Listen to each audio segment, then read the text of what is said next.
The blossoms fall, and the black rose rises. Do you feel like the heroes of this story? Coming to save the day. You're pawns in a game that's already been decided. You will fight, as good soldiers do. I will seal you away once more. Your age has passed, Dark Enemy. Stay buried.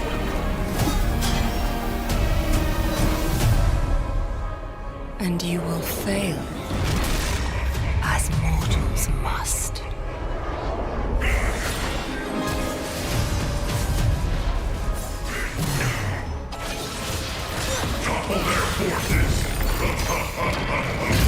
Your course was doomed the moment you left Demacia.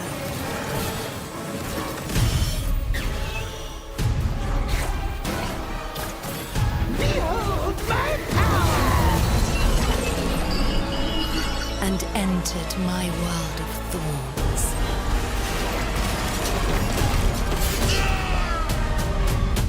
Make your final stand.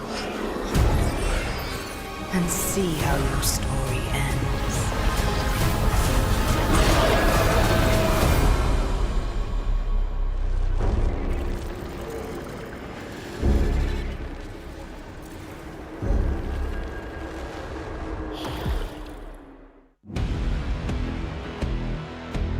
Go in for it, and here comes the steal between World Champ yang menjadi pemisah ตรง dunia. นี้ที่เวิร์กไฟหน้ามายังคงรอดชีวิตอยู่แต่ว่าไม่พอ Defense as well, and even full commit is sticking. Problem, but they should try to look for a combo here. The dragon is stolen away.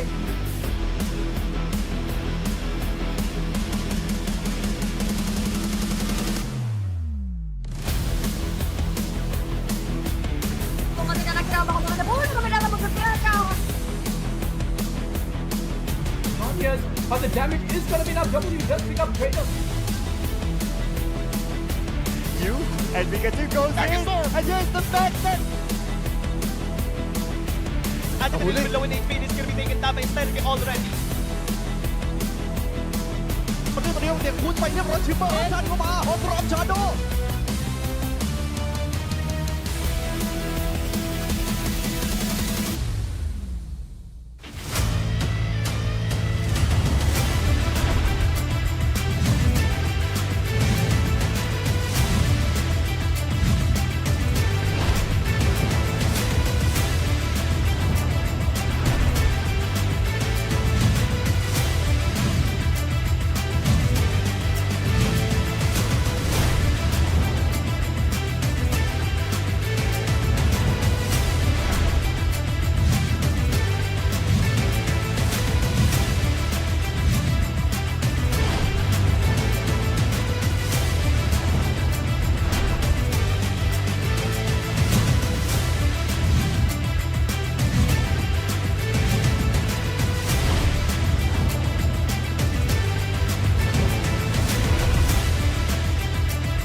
What's up, Summoners? Welcome to the break and stage phase of LCP Wild Card Playoffs 2025. Back with me, Abigail, your host, and we will also have Contra as our analyst, and we will also have Manamo plus Madness as our casters. I mean, over the past 2 long days, 5 regions have been competing, and now only 3 regions remain in the battle for a spot in the LCP promotion and relegation event. And today, we will eliminate 1 more region before heading into tomorrow's grand final of the LCP Wild Card Playoffs 2025 as Full Sense and Faerie Charm compete for a spot in the grand final. And as for the performance yesterday, it's going to be very interesting to see if Faerie Charm still has something up its sleeve, especially after tying with Full Sense, who looked very strong yesterday, Contra.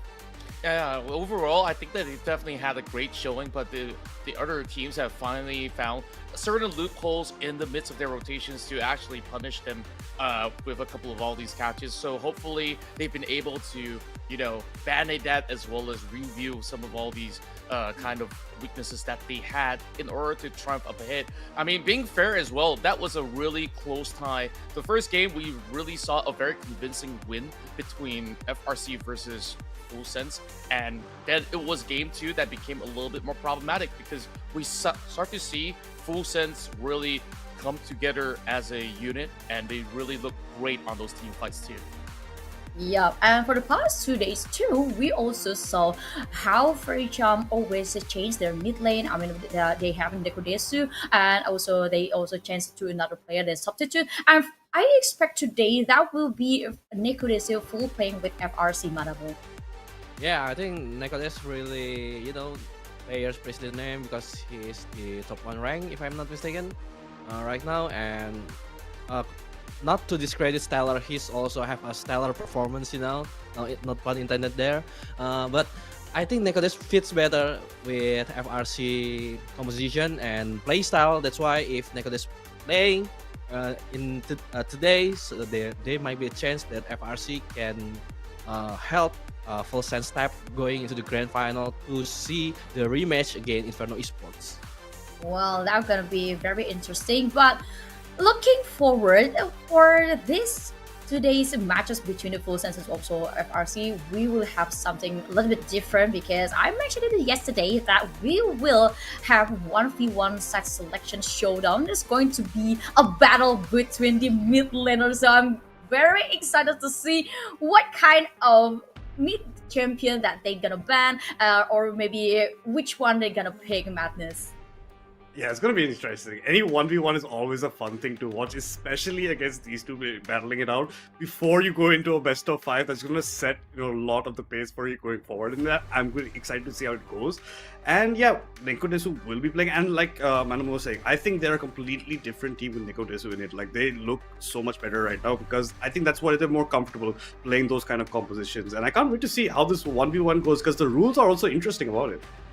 Yeah, but talking about those two teams, you also have a very interesting playstyle. I believe both of them also have some very, similar problems with their jungle. I mean, once their jungle being shut down, it's almost like over for Full Sense and also FRC to continue the game. And so I think that's going to be one of their obstacles. What do you think, Contra?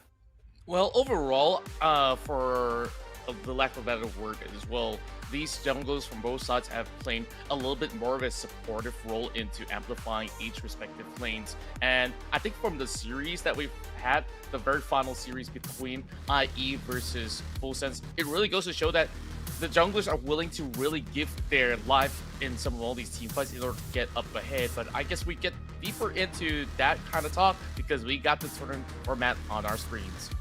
Yes, because we already finished the group stage, we're gonna move to the bracket stage, and this is going to be a single elimination, aka knockout system. A second and the third place from group stage play in the semifinal, and it will be Full Sense versus FRC, and winner faces the first place seed in the final, which is Inferno Esports. And both bracket matches we begin with a 1v1 set selection showdown, which is going to be very interesting as well. And all matches are best of 5 series using fearless draft. I mean, this is going to be very different. I believe the draft itself will be, much more collected with varieties. And I mean, we also gonna have a chance to see a cheesy pick maybe from each team. Okay, the Full Sense, Manamo, what do you think? Yeah, I think other than cheese picks, I think I want to focus more on excellence. He has been a great top laner. I can say so far he's the best top laner in this LCP Wild Card. So the matchup against Das in other side of Faerie Charm, Das maybe more of like utility top laner, playing Rumble, playing Sion. So I think the matchup itself in the top lane, and maybe, as you said, the draft, the cheesy pick on the top lane will decide this best of 5 series. Well, to be honest, after excellence, I would like also to mention Ite, because the participation and contribution of this mid laner from Full Sense is also pretty big into the team fight, Madness.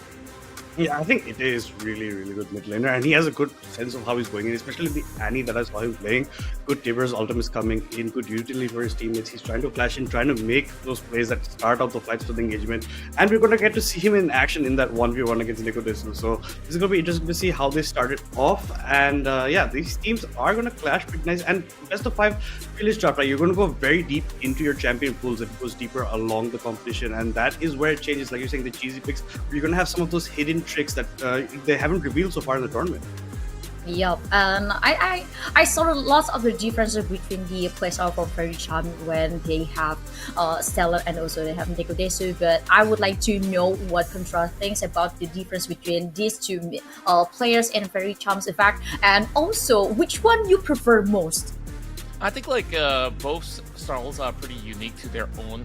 I wouldn't say which one is better than the other, but Nico Desu definitely shows a lot more proactivity into visiting the side lanes, and there are certain picks that he actually goes for that can actually benefit the team in the form of team fights. And there are also picks like the Aurora, which you saw increases the kind of tempo of play, whereas once we actually get the style that Stellar plays, a little bit more of the traditional mages that we've seen, like the Aria, so it still amplifies, pick-up potential, but I just think that Nico is just a little bit more proactive in that sense. Yeah, but I think that should be very more interesting because those two teams, whoever wins this series, will face Inferno Esports. I mean, Inferno Esports yesterday was only lose one game against Full Sense, and they stand very strong on the group stage, and I believe this is going to be kind of a rematch for Inferno Esports if they have a chance to meet Full Sense again in the grand final, or it will be another practically like a mechanical playstyle with Inferno Esports versus Faerie Charm. What do you think?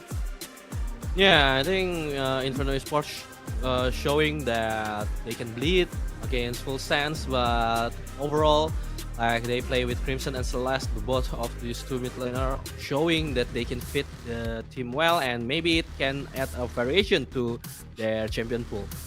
Yep, and for today's schedule, we only have one match, which is a Full Sense versus FRC, because today Inferno Esports will be waiting for today's winner to join them in the grand final. This is going to be a very good time for Inferno Esports to track what kind of drop in best of 5 series from Full Sense and also FRC, which kind of pick that they want to do for tomorrow. Because if you play at a best of 2 series and a best of 5 series, this is going to be a very different draft of pick session, the madness. Yeah, it's definitely going to be, and more importantly, they get a day off, right? They get a day to relax, as well as that they can, from the comfortable homes, watch other teams play, use their strategies that way, and then we're going to see them playing out in best of 5, unlike just the 2 games in the series that was done during the group stage. So I think this is them having that advantage, and they deserve that advantage given how they blazed through the group stage, only dropping that 1 game in the last series that they played. So that's the advantage you get for hitting that final stage earlier on.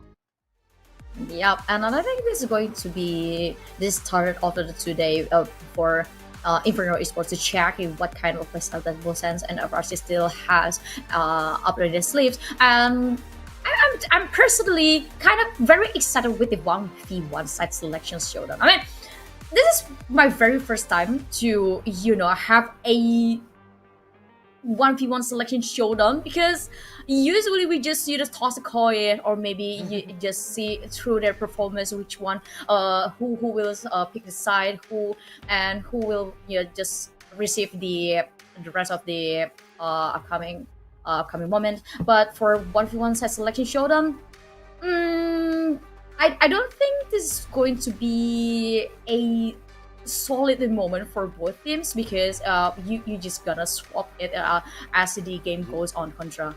Well, if you ask me, this is the best way to do it. I mean, teams always have that kind of ego. It's like, my mid laner is better than yours. No, mine is actually better. So you get to sort and also build up a little bit more of that mind games heading into the series. And this has become the tradition of the LCP. This is exclusive for the region. You know, like no other region actually does it our way. So I think that there's definitely a beauty in it.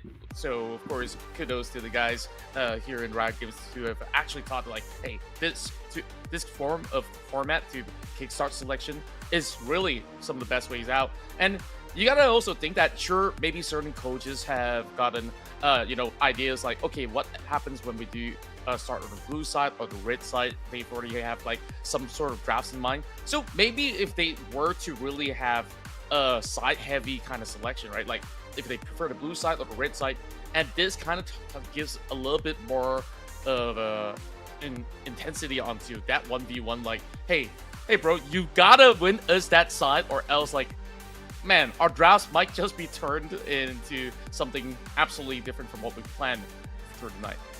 That would be a point. And I also remember back then, probably many years ago, I used to see a team that actually kind of love the blue side, because yeah, you can get a very big prior pick and also the better picks, but there also any other team who prefers to be on the red side because they just want to react and adapt based on what their opponents pick Manamo. Yeah, I think in this tournament, actually, the red side is a little bit more popular. We saw how teams playing on blue side, and they were the one who reacting, counter drafting, and just responding, because you got the first pick on the blue side, but the red side got a second and third pick, got a 2 pick in a row, and they got the last pick also. So I think if the teams either Full Sense or Faerie Charm can utilize this momentum and pick, I think, the first game, because it's gonna cement it who's gonna be on the top, at least from the draft itself. But let's talk about which one you prefer, Madness. Would you pick the blue side or red side? Honestly, I have always had a preference for blue side as well, but most teams in my region at least do prefer red. Like Man was saying, red is what they prefer. They like to do that counter. You said they get 1 pick, but you're getting 2 picks at the same time, so you can counter like that. You had the last pick where you can get your counter pick for yourself, so that's a nice strategy to go in. Blue side is if you have that one champion you just really want to lock in earlier on, if it just makes it past the banning stage, and you can get that advantage for yourself. And I think if teams have hidden tech like that, maybe in the third or fourth, even the best of 5, that's where the blue side starts to shine really nicely. Yeah, and I think that kind of aligned with the performance of Full Sense, because as far as I saw their performance in the last 2 days, they played better on the blue side. What do you think, Control? Well, I think they've also had some of all these games that were won over on the red side, and when you are actually picking sides, you're not only thinking about the draft itself, like what is the focus when it comes down to objective priority? Are you focusing a little bit more on the grubs as well as the Rift Herald to really snowball your game in the form of tempo? Or are you actually making sure that you secure as many of these drakes possible coming into the riverside? So blue side selection, definitely naturally you could just bypass the wall in order to try to steal or just get to secure a little bit more of that wiggle room. But then again, even on the red side, you got maybe a little bit more priority for objectives like the Baron. So these are definitely some small nuances where when you go into the top level play, maybe it does not matter too much in the sense it's really down to how well they actually gain control over the map. But these are just some tiny little things that these teams would absolutely prefer. So going back to the draft as well, sometimes if you're playing on blue, maybe you have some really cheeky strats. That's where you really get to flex your ideas, like coming with 2 flex picks, and then you can just do some switcheroos.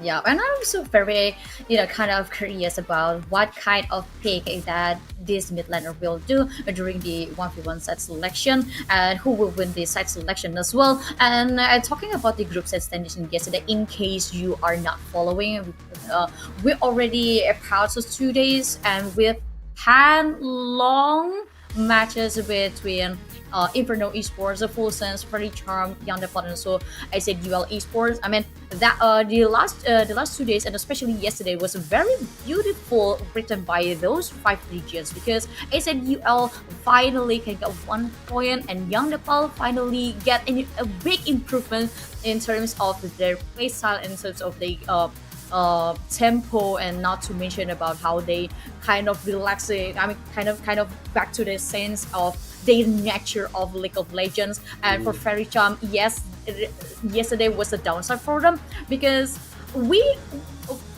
all of us would agree that the top three will be full sense, aka the Thailand and also Singapore and Malaysia, and then not to mention the Philippines. But we don't really expect to be on, or at least me, for FRC to be, that down contra. Well, if you take a look at their gameplay, I think it has convinced us that they are really, really good at team fighting.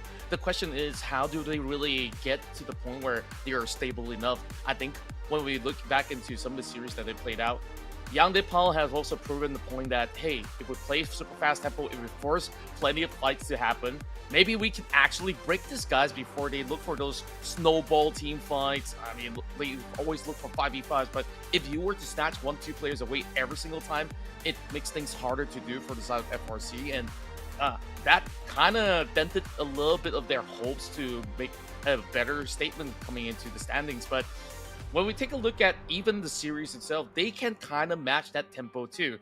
When you take a look at a game where they've been able to secure the Pantheon in the hands of Reverie, they are able to actually have instant impact into the matchup. So we will really want to take a look at whether or not can they get some great priorities on both sides of the jungle.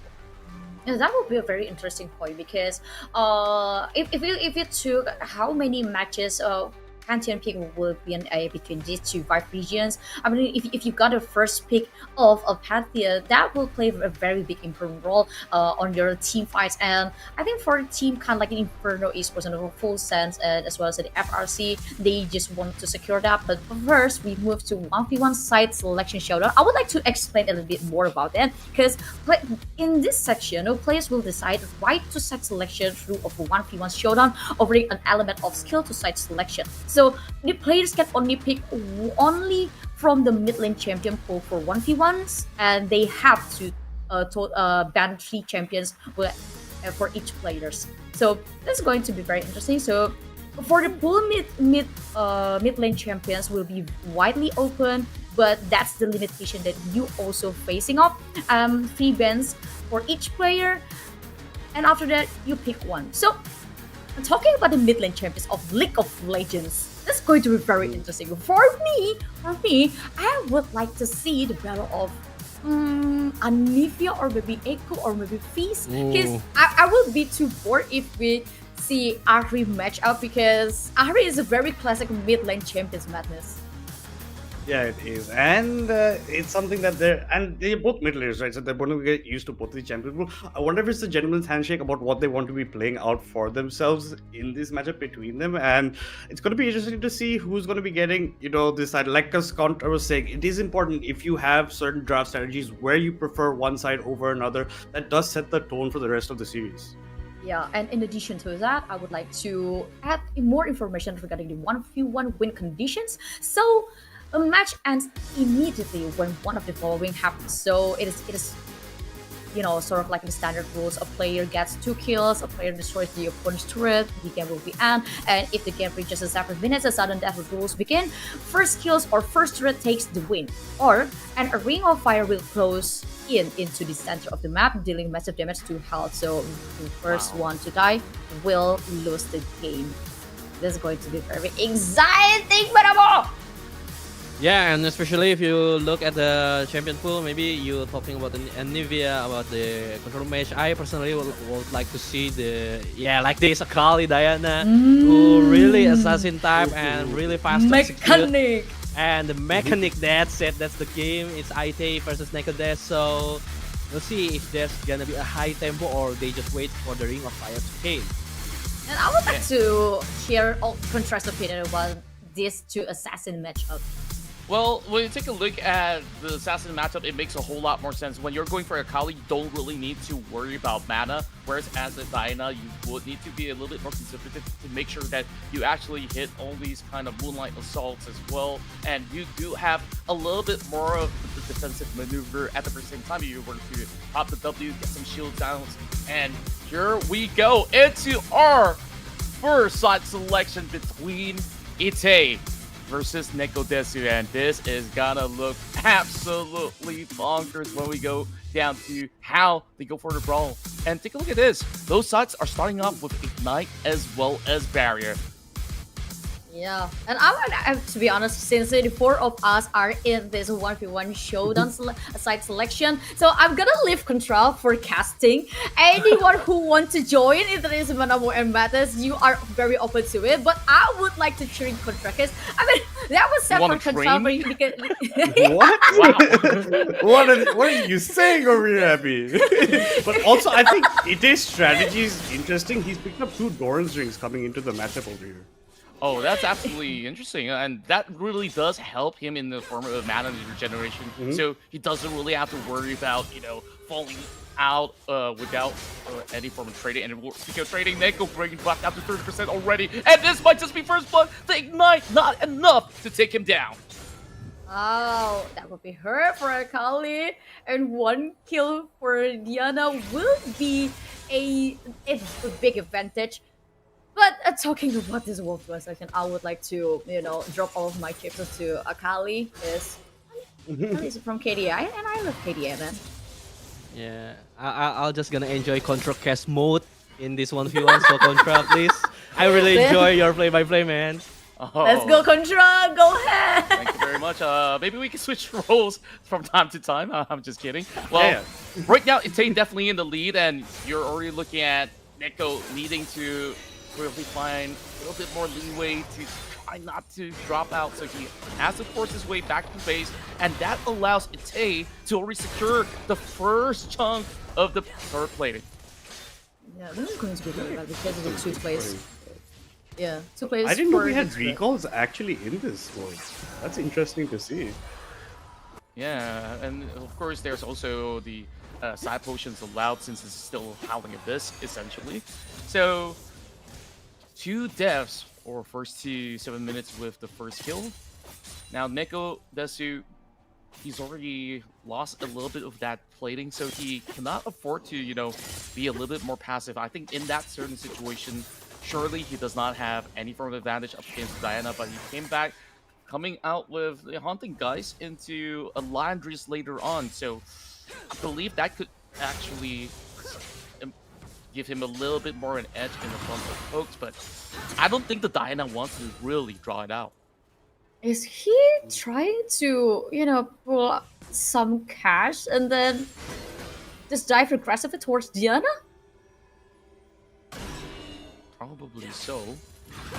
Then again, you gotta take a look at another perfect setup coming in. Ite getting those resets down, and Nekodesu comes in to be soaking all that moonfall, and once again the Ignite popping him low, and he cannot afford to stay too long, but the turret is at risk right now. We're looking at the second plating to go over to the side of Ite, and he's looking for the first blood already. What is Neko gonna do right now? Wow, this is going to be very tough for Nekodes, right? Is he, every time they clash, Nekodes always lose lots of HP, and he always in defending state. And oh, control! Here comes.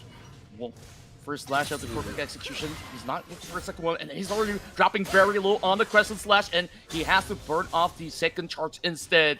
Neko, you gotta make use of the second health bar as well. I mean, he can't afford to fall twice, but I believe he does not have enough time, and that's first blood for Ite.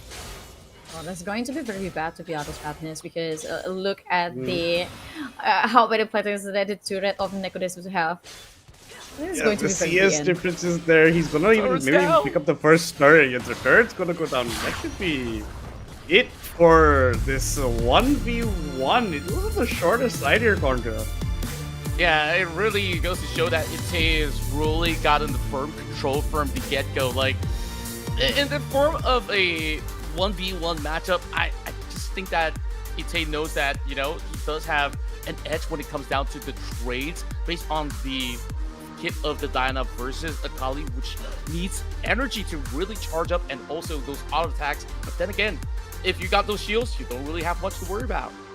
Yeah, and not to mention about the range of her skills that always reach a Kali on pointly. And since Full Sense picked the blue side after winning the 1v1 set selection showdown, I think it's going to be very interesting. And to be honest, this kind of giving Full Sense an advantage because they can, directly secure Pantheon if FRC not at it, manable.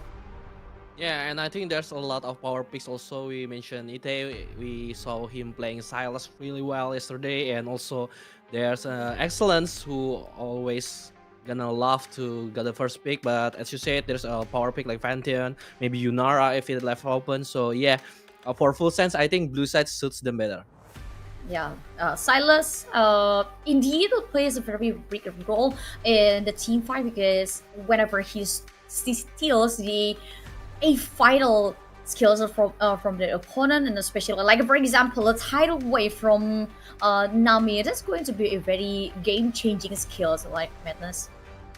Yeah, definitely. Dial away from Nami, the run ultimate. These are things that can change, how the team fights will be looking, and your combos, your wombo combos. Like the Wukong has been a favorite throughout most of this tournament, and rightfully so. The setup is so good with the Cyclone. Depends on how you go. And a lot of early game junglers are coming in. We know that we have a more supportive type of junglers in both these teams, and it's for them to try and get their other lanes ahead. So it depends how early a jungle you have, like the Zinjao or J4. You can just go fast. It depends on the priority of which side. Your ganks in, get that lane ahead, and then focus on the other jungle side objective. Yeah, but despite about the Excellence and also Ite, I would like also to talk about View and also Blondie as one of their pillar from Full Sense because we've seen lots of things that kind of works only from Excellence and View how they set the tempo of the game. Excellence got his way on the top lane, and also Few also support him, and everything works really well on that kind of tempo. But for Faerie Charm, I think this is going to be more like flexible in FRC's hand because when you have a Nicodes and also Zavasky, this is going to be a very aggressive yet controlled because you have many ways to open or to initiate your opponent control. Yeah, there's just so many adaptations coming in for not only FRC but also for Full Sense altogether. Because you talk about a potential of a carry jungle. I think Full Sense back in the last series that they played out up against IE, they went for something like a Viego. So it really shows that hey, they can actually go for these kind of pickups. And also, mind you, I remember there was also some points where Full Sense could also pick up something like a Lee Sin, which is a very early game centric kind of style that can basically maybe give them an edge. Going towards the side of FRC, we've seen a lot of Nocturnes being played out. We've seen a lot of Wukong. I think right now, in the best of 5, you can't afford to just go in stock standard because maybe in a certain type of drafts, you might actually see those coaches say, okay, we will never ever let, say, example, Lee Sin to ever get through. Then, if you're really banking on those hopes, then you really gotta sort out, okay, what could potentially be something that can actually get FRC those kind of activation. So far, Nicodes is looking really great. That's fine. Now, Zavasky also needs a little bit of help for him to really gain that form of edge. But right now, this bottom lane matchup between Blondie as well as Zavasky is going to matter a whole lot more because when you take a look at both sides, they kind of have certain same ideologies. It's really down to execution. And the last time they met, we were also seeing equal footing. It's down to that one final fight that kind of broke FRC apart. So now FRC is looking for their revenge, but FS, they started the side selection, all thanks to Ite. Yeah, all thanks to Ite, and they just took Aurora. What an interesting pick from Full Sense, and I think because we saw yesterday that Aurora also played on the top lane, this is going to be a flex pick probably from Full Sense, whether they want to put Aurora on the mid lane for Ite or maybe just give it to Excellence, which for me, I don't think that would happen because if you have Excellence, it would be better for him to play like a Bruiser, a top lane champion, Manabo. Yeah, and also the Rumble and Yunara pick that we mentioned earlier, this is the favorite for Dust and Zavasky. We saw Zavasky how FRC can babysit their AD carry, and the response is just like we talked earlier. The Illusion Nami is out for Full Sense, and Blondie and Yuyusaki, I think they were a great duo. They know how to complement each other at their lane. So it's gonna be down into the jungle because I think I want to mention the referee from FRC. There's a little bit ups and downs on his performance, so I think this is gonna be crucial because Wukong, the champion that he really likes to play, is already been banned. So yeah, they maybe need to find another engaged champion for referee.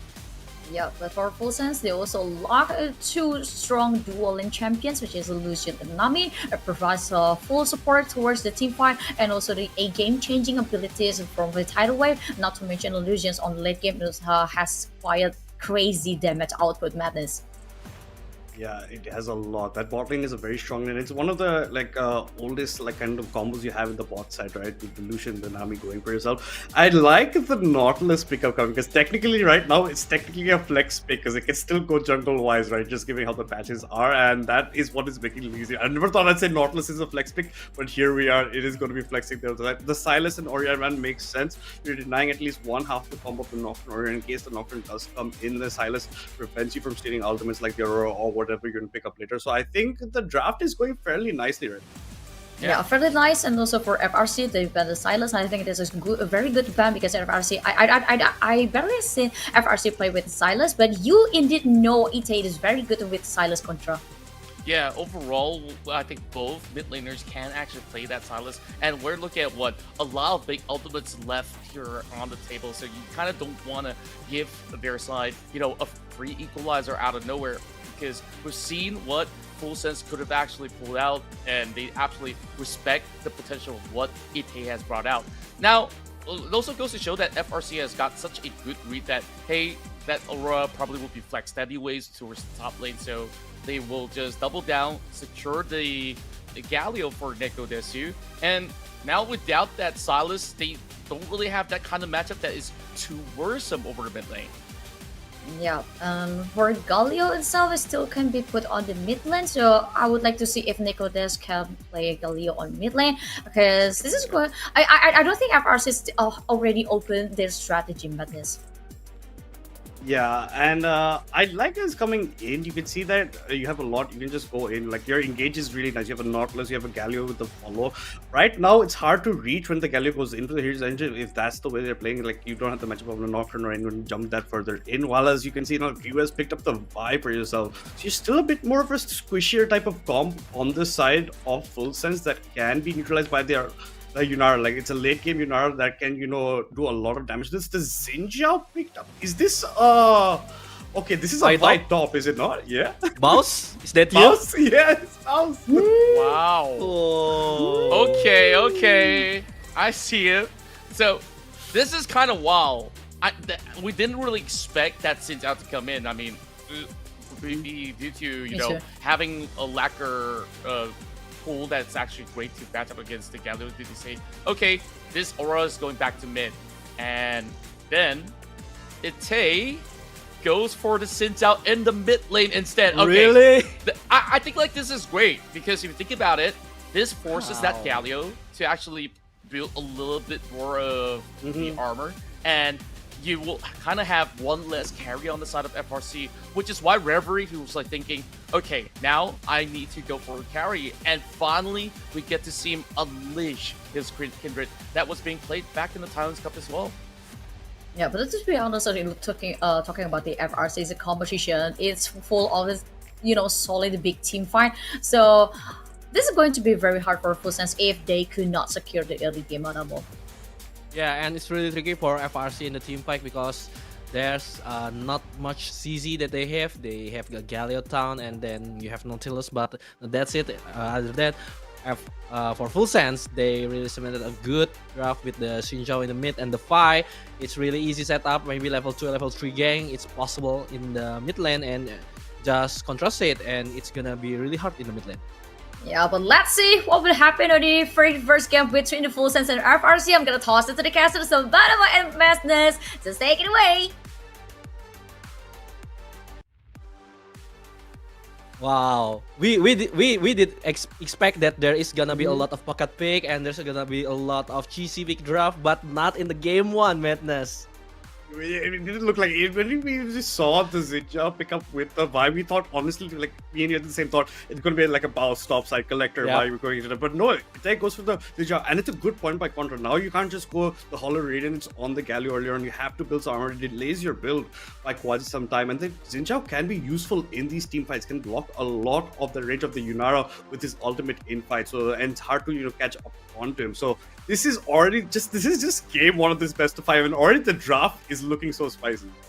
Yeah, and if you're considering the best of 5 format, that's like you erasing 2 jungler at the same time, Vi and Xin Zhao. And looking at this draft for game 1, I also think at that last pick that Xin Zhao might be better for FRC, and in the same way they denied the potential for the Xin Zhao, taking that for themselves. And I just cannot wait, to see how IT will perform with the Xin Zhao mid.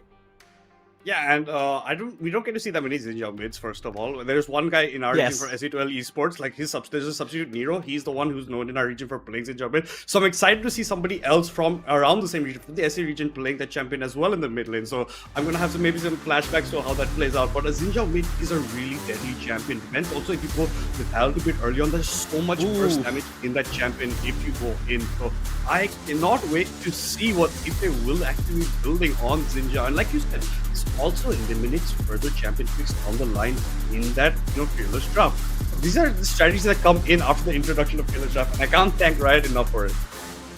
Yeah, and this will be a match on game number 1 in the semi-final. Full Sense against FRC Faerie Charm.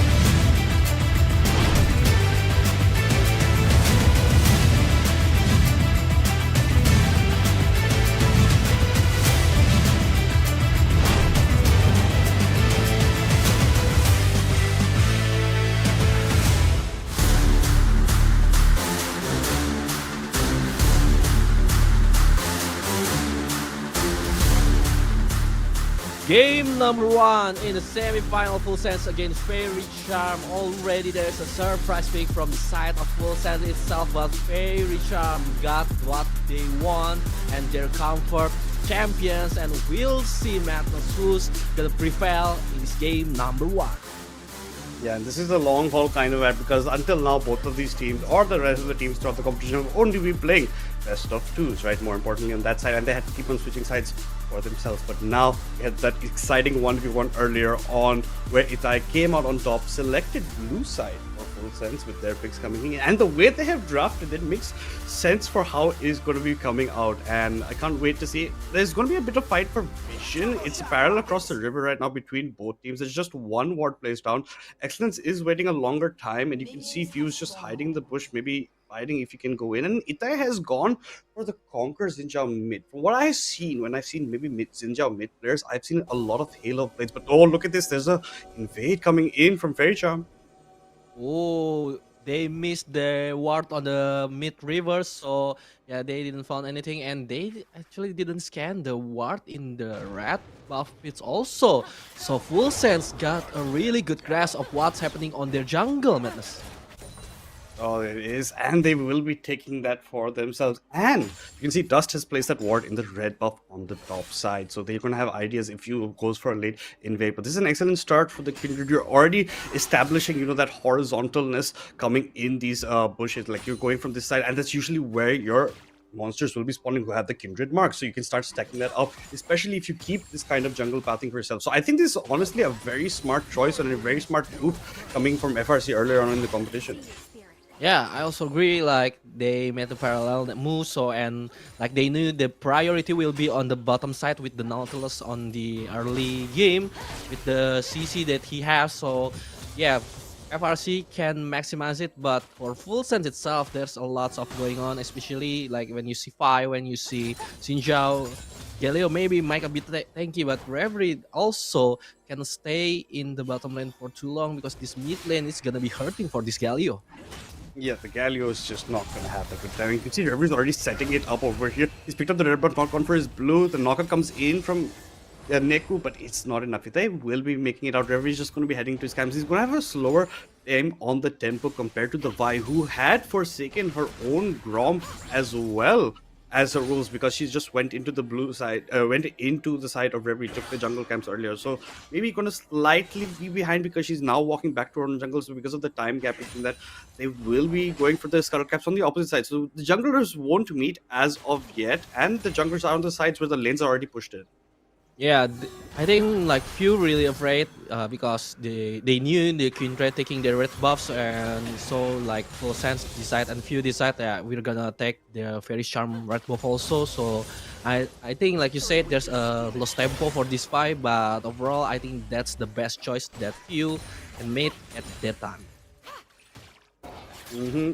And yeah, Blue Buff's going to pick it up, Scuttle going to pick it up, and this is what I'm talking about, the tempo, right? Reverie already on the Scuttle will be taking it down at the ring phase, maybe even gets a reset, maybe looks for something on the bot side, but this is what we're talking about, the Galio, he's just going to continuously being harassed by the Xinjiang. He can't even walk up, honestly, at this point. Xinjiang, just the WE combo is enough to take away like a couple of HP bars from Nekodesu, and it's a rough start for him. Like, he thought he's building the Galio for the support role, but he might not be that useful early on because it's going to be hard because you have to build armor, less time for that Hollow Radiance.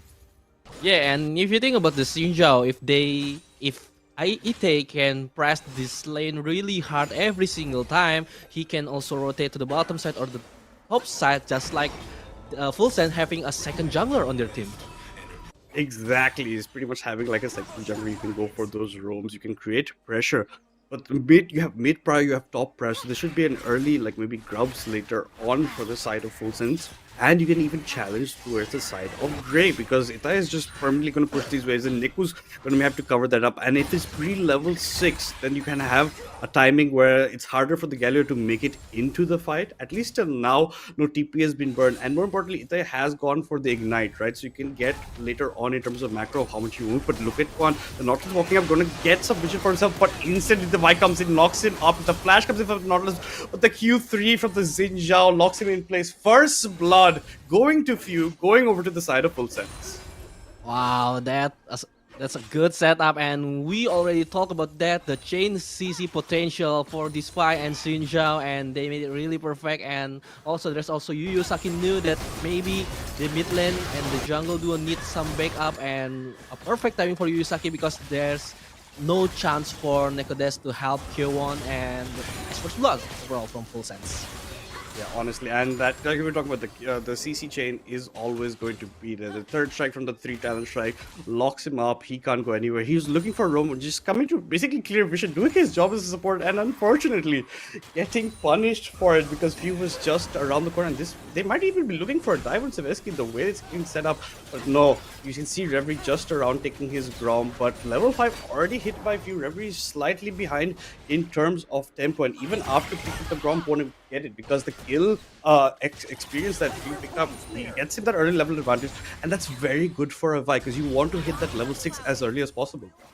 Yeah, and like we talked about this earlier, how Few and this fight really sacrificing his tempo because of the red buff shenanigans earlier, and they really fix it up because the first blood gang that Full Sense did, and even the XP advantage for Few and gold advantage because the first blood. So this fight, like you said, the level 6 is gonna be big, especially in the mid lane because Nekodes still doesn't have damage, and looking at the build and maybe more focus on the AP build for this Galio, and I think that's the best choice that Nekodes could have. Yeah, he's gonna go AP over here earlier on, depending on how he wants to be. But Itai is already hit his level 6. Reverie has to be careful. He's just walking there. Then he'll put down a ward for later on vision, and they may be looking set up. But on the top side, you can already see the lane swaps coming. This time, Sebastian not going to actually get go from the lanes on the way onto the top side instead. So he's going to have a better time reaching himself. But Itai's already got his level advantage again. Reverie is coming in from around the corner. This might be a gank potential on Itai, and Itai is going to be hugging the side where his jungler is. And pings are coming in for Full Sense to take the Drake here, and I think the counter would be the grubs going over to FRC.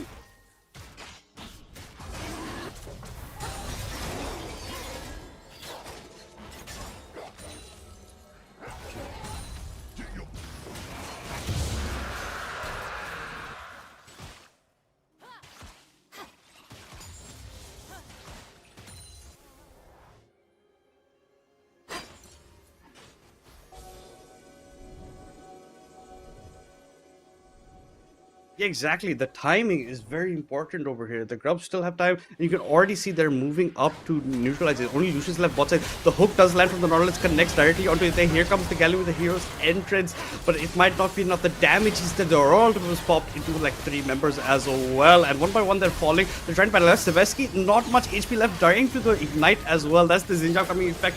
The ultimate from the Kindred gets popped. Gonna let him survive a bit earlier on, but then wind becomes lightning. The Odysseus strike comes in, and even Neko Desu will not be allowed to live. It's about who gets the kill. It should be going over to Excellence. It does go over to Excellence.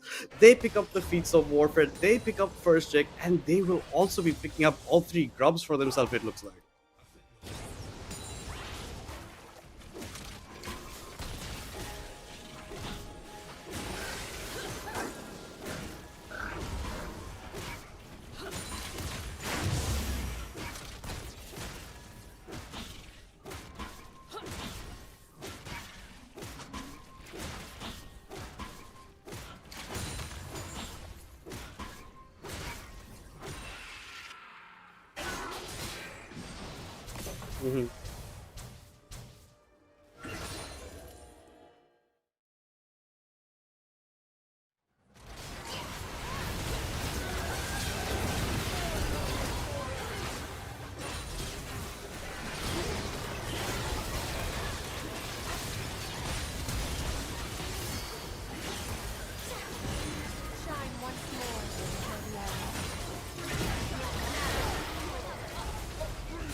Yeah.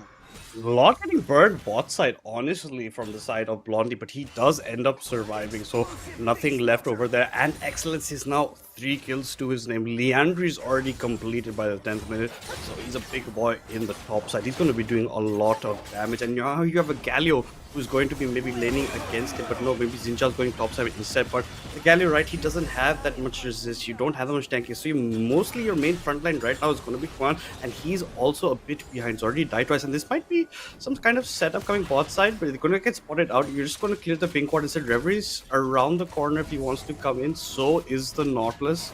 And I don't think this could be much of a fight, but they might still look for it. This dive is still looking to be set up, but instead, the wave just gets pushed in. Nothing else exciting happening about it.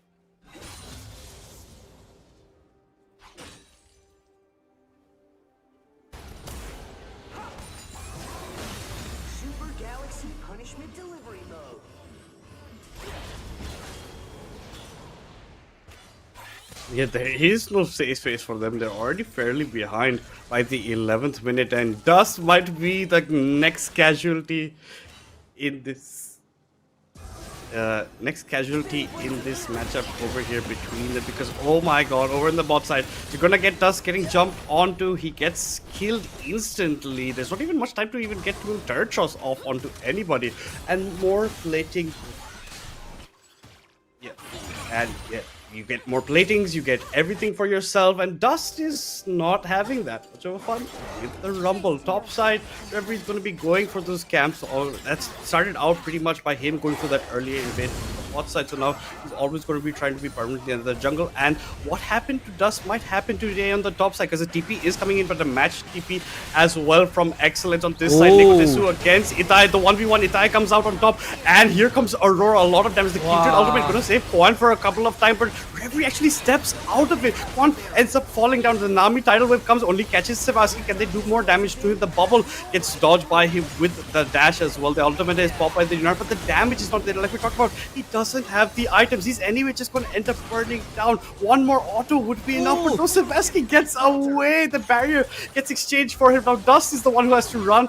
Does he have the distance? Does he have the spacing? He doesn't have the HP. The damage is there. Excellence goes unstoppable. And what looked like maybe a good dive setup for FRC earlier on completely changed on its head by Full Sense. And they even pick up their Drake of all things.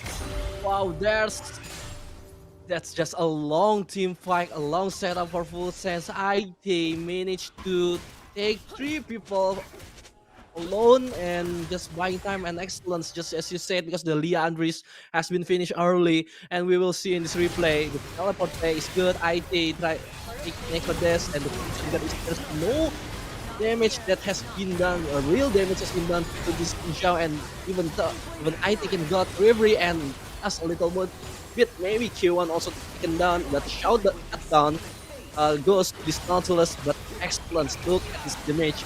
Even though the equalizer is good, Uyosaki has been burned, and one more kill, one more protect, just like as you said to Splasky, the barrier saving this Yunar's life, but now with this Rumble, there's no tanks left, no gas left for this Rumble, and last few also got the Ocean Drake, so it's a really huge win for Full Sense.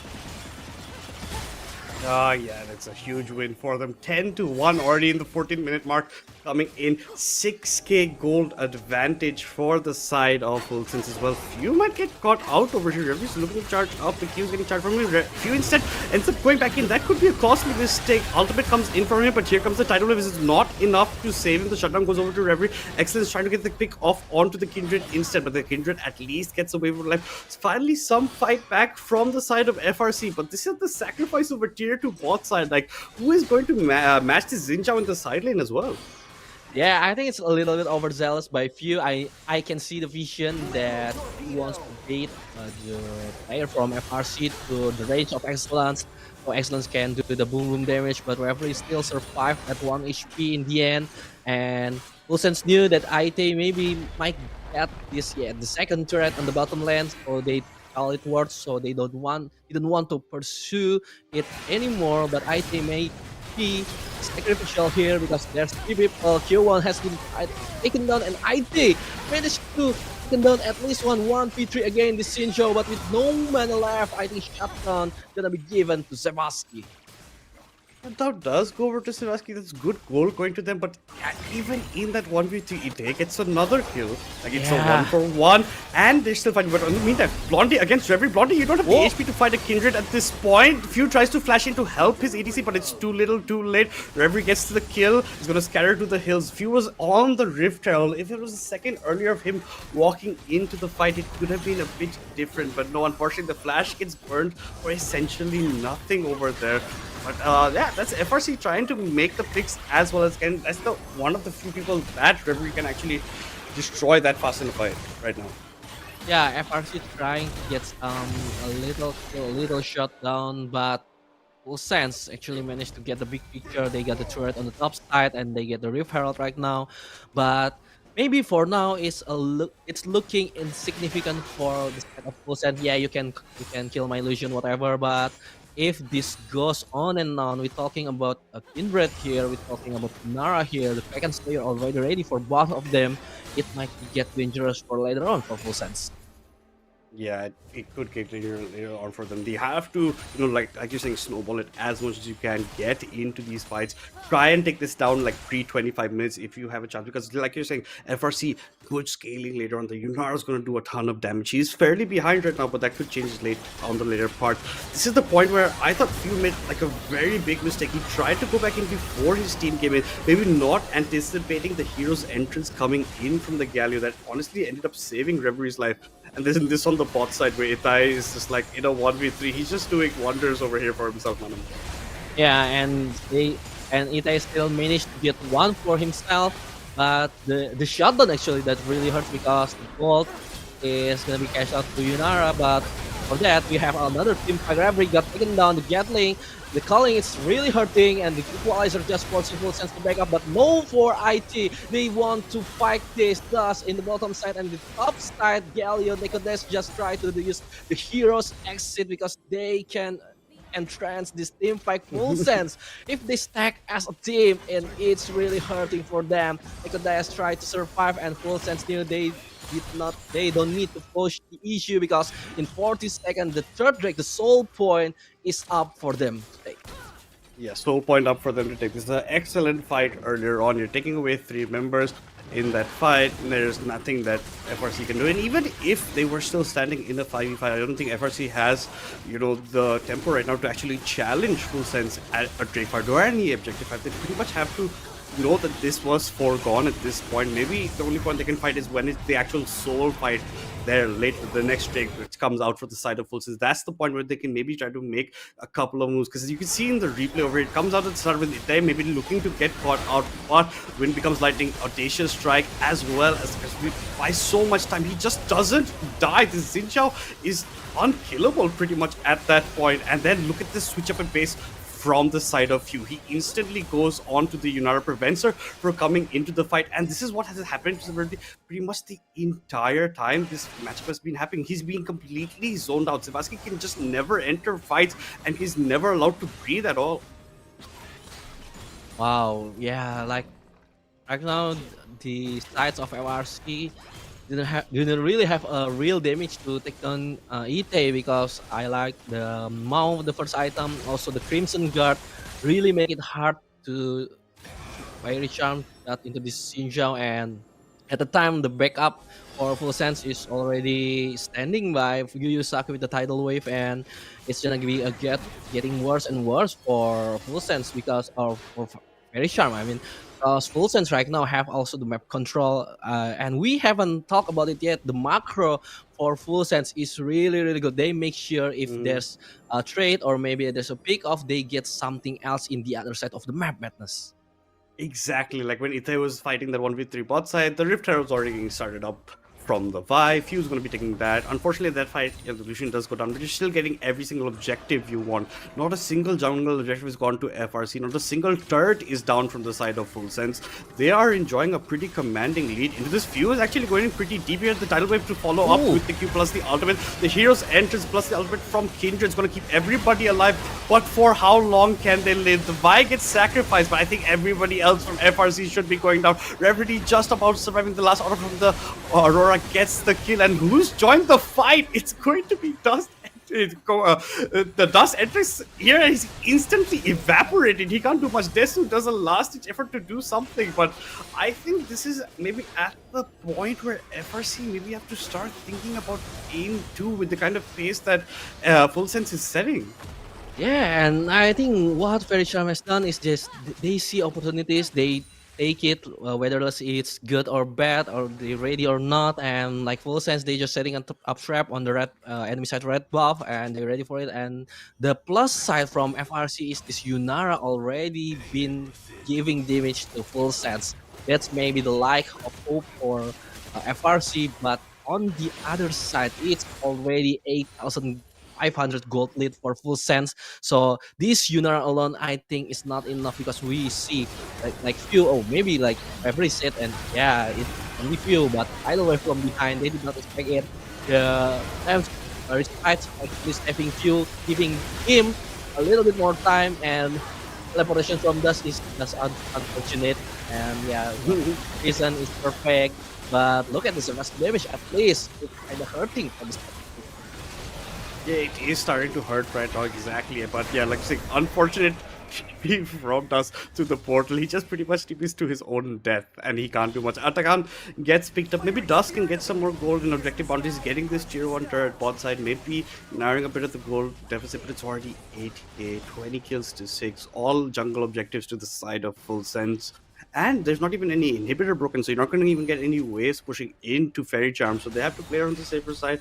Thus is just pretty much going to be on the side until team fights break out. You can see item-wise, at least Yunara, Kraken Slayer plus the Rune Circling, that's a bit of a nice power spike that she hits. And now once the eye gets it could be enough, but Few comes into the fight. The hero's entry comes into Culling plus the Navi tidal wave might be enough. But no, Savasky is still alive. The flash was burned. What? But instead, you can Itay with the wind becomes lightning plus the Audacious Charge jumps in after he comes into the fight. Prevents Savasky, who looked like he was a miracle escape. The Equalizer comes here, but it's the burn is not enough. It looked instead like Dust is the one who gets burned down. They completely turned how that fight was looking on its head. Ite is alive. That's the thing that FRC needs to make a note about, but because I think that's a really risky engage from few because there's still the inner threat on the mid lane and the full sense the other teammate. It's like did we commit this or not? But let's look at the real play because I think the big play with this Ninja with this tankiness and look at Yusaki and Blondie because Blondie took one of the third shot, the aggro shot, and they decided they need to get back. But IT with the hero play, stoning out all of the Faerie Charm members and just blocking the base of the representative of this MYSP region, man. Yeah, and look at this. The Drake setting started up. This is Soul Drake for Wait. F. Full Sensitive can come in, but the TP comes You? in. The Dredge line connects. Fuse gonna get deleted. The Season Desist comes in, but that's a huge amount of damage with their ultimate double kill coming in for Excellence, and they are not done. Neko Desu on the last person on the chopping block is going to be the Nautilus, and he's not going to be allowed to survive. This is looking like GG. The wave is already pretty much towards the Nexus turret. Ita is just gonna walk like a Chad to the tier 3. He does not care about any turret shots. He's looking to secure themselves, and that Xinjiao pick that came in last for them, paying out so huge for the side of Full Sense, for the side of Thailand, as they look to be taking game 1 in this best of 5 series for themselves. Wow, Full Sense with a shocking draft and a shocking wins against Faerie Charm, getting game number 1 for themselves. And I want to talk a little bit about that last fight. I just want to mention one moment, which is the Crimson Guard, the timing that's perfect from Ite, just to block the Lamb's respite for the Kindred, so there's no any other people other side the Kindred that get resurrected. Then it's really hurting Faerie Charm a lot, Madness.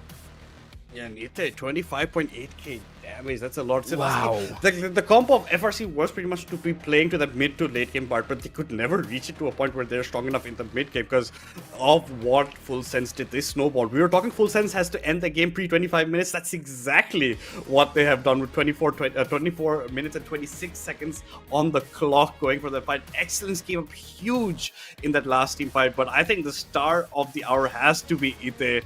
The way he has played this Xinjiao, he has drawn so much aggro to him whenever he's going on the side lanes, allowing the rest of Full Sense to pick up objectives. And this Xinjiao pick came out as, you know, a curveball, but it hit right on the mark. Yeah, and like Full Sense is just not just a denying draft. They really knew how to play with the Xinjiao mid, the 5U.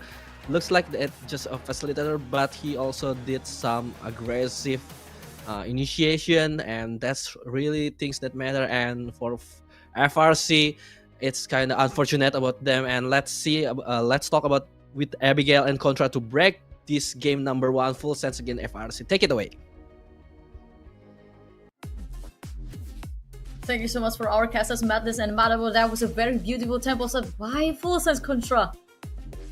Wow, I mean, they're just super geniuses, right? When we take a look at the draft, we're like, Xinjiao? Where is this Xinjiao gonna go? Well, he sent it down mid lane, and he just full sends it over onto the Nexus as well. Well, I think like there's a lot to talk about here, but this revolves a lot about the mind games in the draft, because if you take a look at the first couple of picks coming in from the side of Full Sense, like what does it tell you? It lacks a little bit more of that frontline engage tool, and hence why they gotta find something really creative, and that Xinjiao fits perfectly into this notion. And if they were not to pick up that Vi, you can also imagine if FRC take it as the last pick, it will be a very dangerous threat where you can have that traditional Vi as well as Galio combo. So they managed to negate that. So when we take a look at the draft itself right now, yeah, it was perfectly executed. So that being said, there's just so much more than that. So FRC, they rely a lot onto having those kind of stable early game, and then what they did was to absolutely crush that down. You already have a losing lane when you have the Aurora basically having that priority over top side, so Dust was not having a good time. So they weren't intending to actually get the switchover. Even so, they've already picked up that Nautilus, hoping to actually flex it onto the other lanes as well. Like a potential jungle Nautilus is definitely kind of in the books, but they didn't really win with that instead. So naturally, you get those out trade situations, and this was one of the instances where it was FRC that comes in with that engagement, but that collapse coming in from Ite found so much value, and on top of that, Reverie kind of opened the out, bought a little bit more time for him to survive. So it wasn't the best of situation. That first dual win for the side of Full Sense have gotten them snowballing. Yep, and that showed us that since opening kind of ruined our FRC's tempo. Yeah, overall, I think like you talked about that tempo as well. I mean, you can see how this actually adds up. If we were to actually slow this one down, it definitely goes to show the value of this Nami pick as well, because when we saw this sequence, Savasky was hoping to really trade back, and then there was just that back and forth where we have Excellence surviving all the brunt of damage and still have been able to still find the mark and allow this flash play to happen and eventually get another shutdown towards FRC members. Yeah, and not to mention that FS also turning FRC's token to dust, it opens even more opportunity for FS.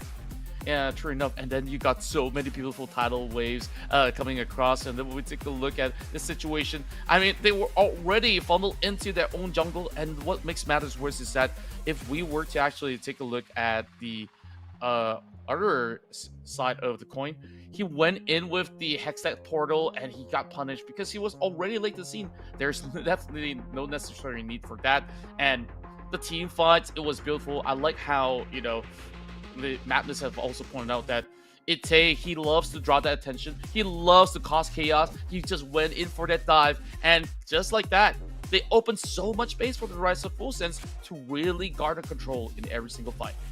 Yeah, and I think that one of the most performed in this game is UU as well. I mean, look at the beautiful tidal wave.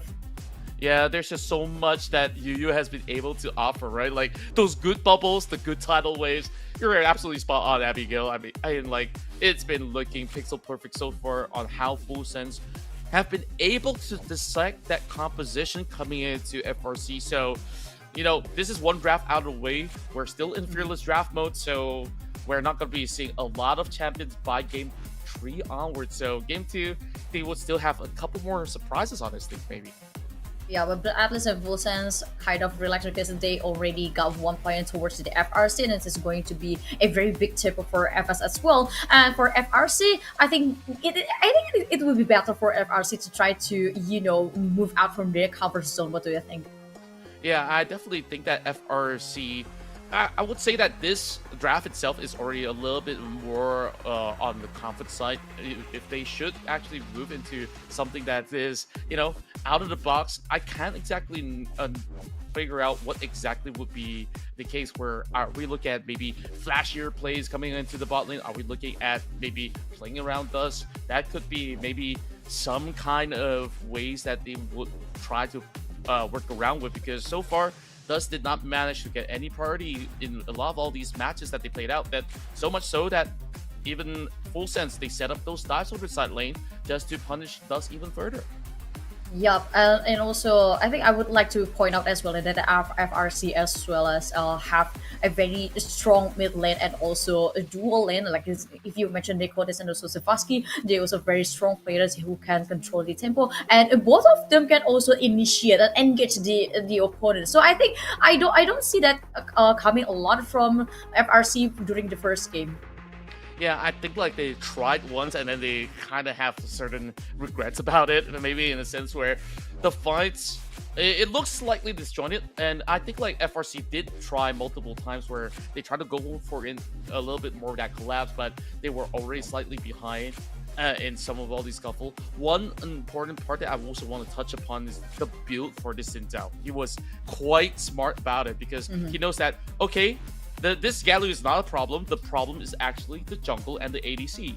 So Xin Zhao's ult naturally can block some of all these other attacks. He doubles it down. He buys Randuin's Omen, and on top of that, he bought himself a Black Cleaver alongside with, I believe it was a yeah, an MR item to also negate all these other pressure damage. So that was just beautifully played out from all the members of Full Sense.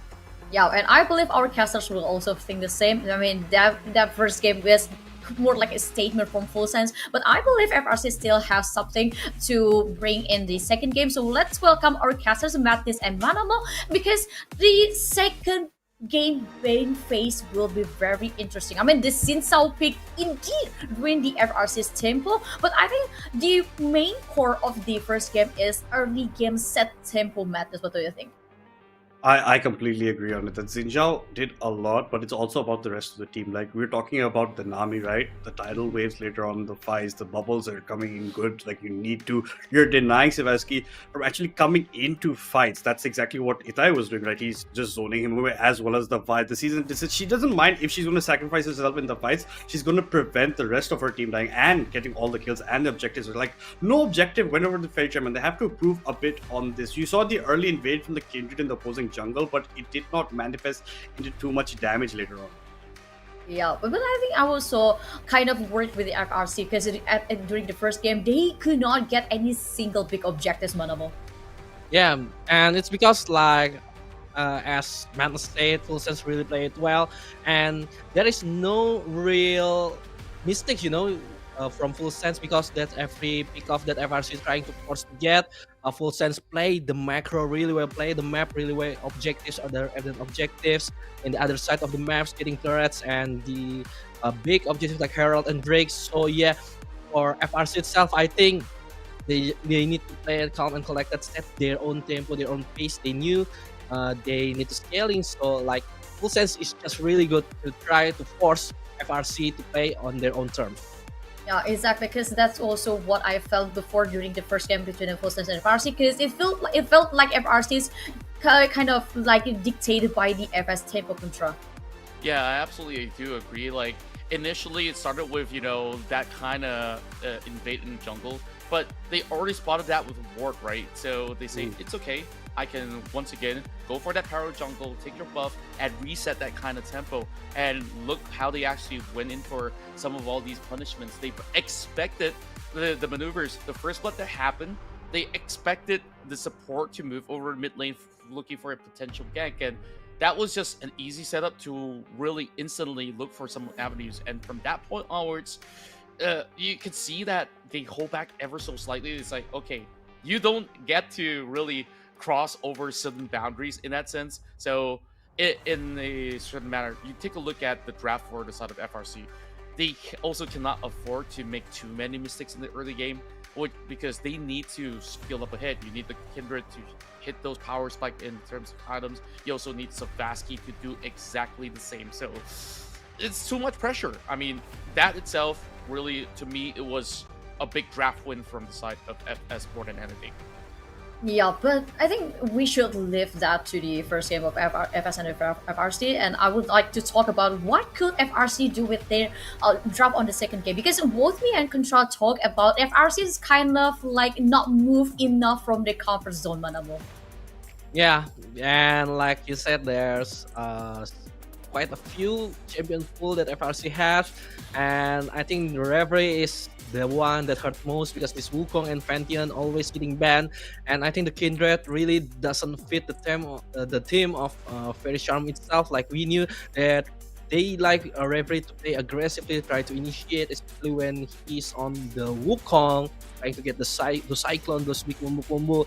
So I think FRC, if they want to at least get the advantage, they need to find a suitable champion for this jungler. Talia first from FRC, what do you think, Madness? I think that's exciting. We haven't got to see them in Talia's. Oh, the Zed answer instantly from the side. They wasted no time. The Zed was like, yo, we're just taking Zed here, bro. That's ours. We did get to see a Zed jungle yesterday as well. So this is interesting. It's a flexible champion. Can go mid, can go jungle, depending on how you want to go about it. But it's still, I think this is a very exciting start to this entire series. Seems to be so exciting.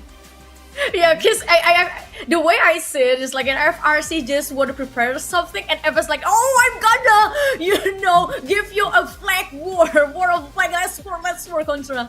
Yeah, and it's going to be all-out warfare, right? When we take a look at the kind of pickups as well, this is also the very first time we're seeing a Caitlyn in the Summoner's Rift. So I kind of understand why. I mean, you get to at least wiggle your way out with the E to maybe juke it out. But we finally get the Bard back on track in the hands of Killone, something that, you know, is semi-comfort. If you take a look at Nekodesu, probably has not really shown you the cards of a Talia, but back in Thailand's Cup, this is also one that is very comfortable with, so he can actually have a little bit more say, a little bit more impact. You can already see a little bit of an ideation of putting the members of FS on the choke point in order to have an edge in those team fights. Yeah, but I'm afraid FS already have a very solid duel in Manamo. Yeah, Faris and Karma, you know, the oppressive bottom lane, the aggressiveness, and Caitlyn Bard. I think the Bard is a little bit more preventive, you know, the death mark that will come from Zed later on, and the Chain of Corruption. So there's a lot of counter that FRC can set up, but I think, yeah, with Zed, Faris, and Karma, aggressive is the main theme of this draft for full sets in the game too.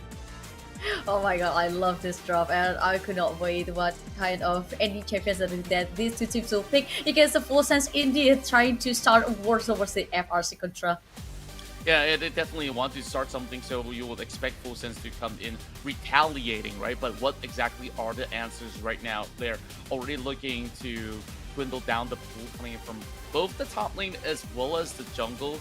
They have definitely respected, you know, the powers of excellence. He looked great on the Renekton before. He's looked great on the Rumble. I mean, Rumble has already been picked up back in Game 1 already, so that's not going to be available here in the Fearless Draft. No Trundle as well. So, yeah, it is looking rather iffy on what is still left out here in the pool. So, FRC, one final ban, and I believe they could actually double down to just take out another pull over the top lane, so to speak. Yeah, it could be, but I think FRC could pull another ban for any champion who could, you know, ruin the top lane or duel in Manamo.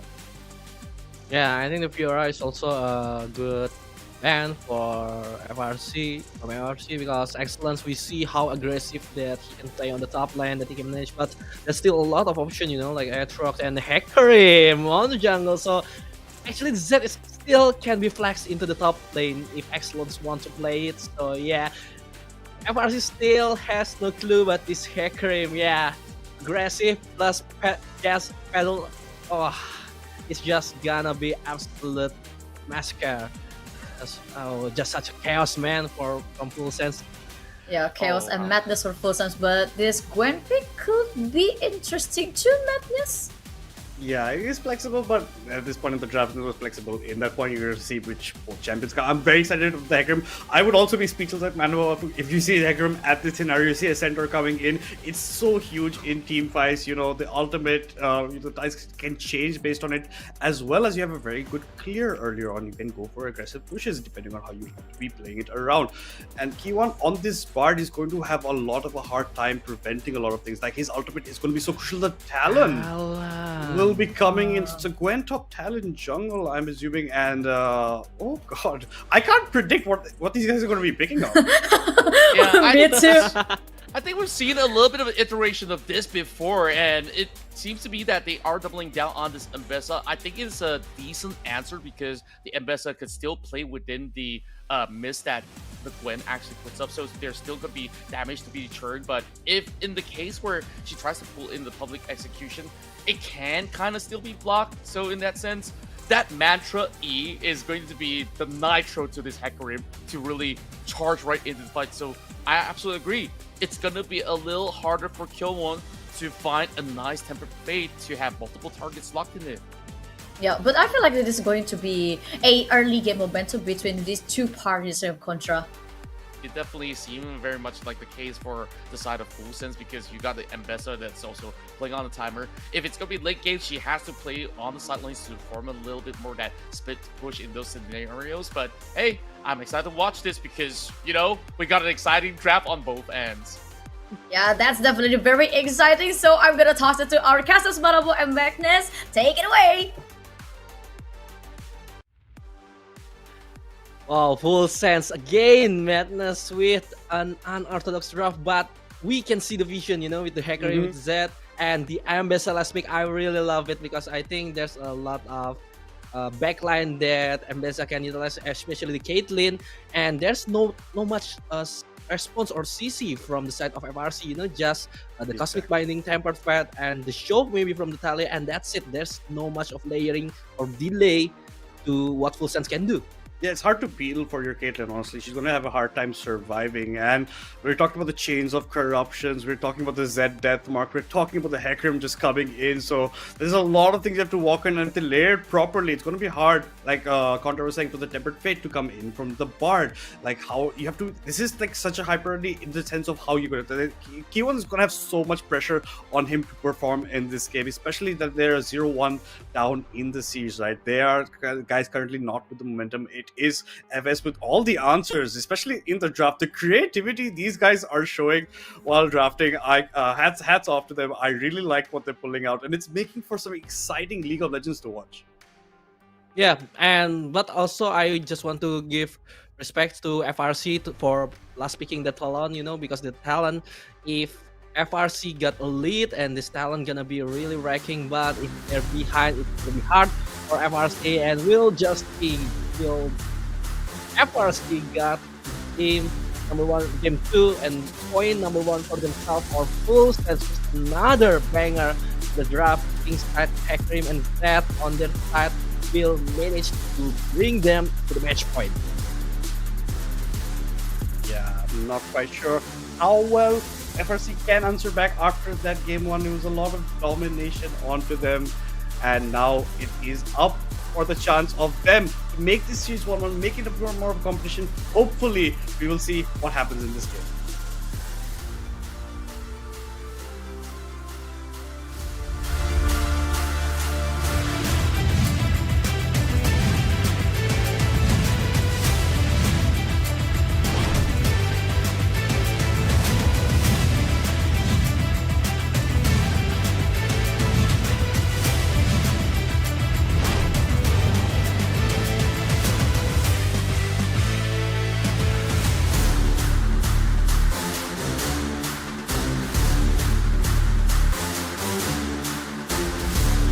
Game number 2, ladies and gentlemen. Full Sense against Faerie Charm. Full Sense already showing their dominance in game number 1 with such an impressive macro gameplay and team fight and deep unorthodox draft. Will they get another win in this game 2, or Faerie Charm's gonna bite them back in this second game? Yeah, it's up to them to start making their mark into this. More importantly, it's the man of the hour of game number 1, honestly, with the Zinja pick, has now come up with something even equal maybe on this fight with that Z. So it's going to be hard for Nikodesu in the 1v1 with the range that we'll be having with he's at level 2. Level 1, I think Nikodesu can be going for the range, but Reverie will be looking for getting aggressive ganks with this Talon, right? That's the assassin coming in, but who will you be looking to assassinate? You'll be looking for maybe the Z or the Varus, depending on, but there's a lot of peel coming in. You have the shields coming in from the Karma, the heal as well, and Excellence can be looking to jump onto a Talon if he comes into fights, if Sebaski is not close by. But this is looking like a very smaller start. It doesn't look like any invades this time, and Juggler starting on the opposite sides. Yeah, I think Faerie Charm didn't want to risk it, so yeah, they just gonna play it safely. The Talon gonna farm on the both side, Hecarim on the top like usual, and it's just gonna be a happy day farm for both sides. But our attention must be on this both side, on the Caitlyn Bard combo and the Faerie Karma, just like we talk about it earlier, how Faerie Karma can be really oppressive in the bottom lane with this duo damage and can push, and especially with the Hecarim on the jungle, it really opened the chance to early game. Yeah, exactly. That's a lot of poke coming in from Blondie and Karma, but they have also kind of lost priority in the lane. They've been pushed back, but that's exactly what we're talking about. Those mantra Qs landing from Karma into Vasquez space. You're getting the wave pushed in, but you're losing a lot of damage. This arrow doesn't connect, at least from Blondie, so you should be aware of that. But the level 2 timers have already been hit by the bot side of FRC, so they will be comfortable in their location. And it looks like Talon still looking for maybe a pick. Blondie was walking up, the stun from the Bard, missing out over the Reverie just around the corner in case he comes in. Sebastian maybe looking to go low, so it baits full sense to walk closer, but Reverie is already dipped from the fight. He's no longer close by. Instead, he's looking to go over to the Hecarim over here. Few's getting chased away. The blue buff gets smited by Reverie, and Few had to just barely escape his life. He was in a very big of a pickle over there.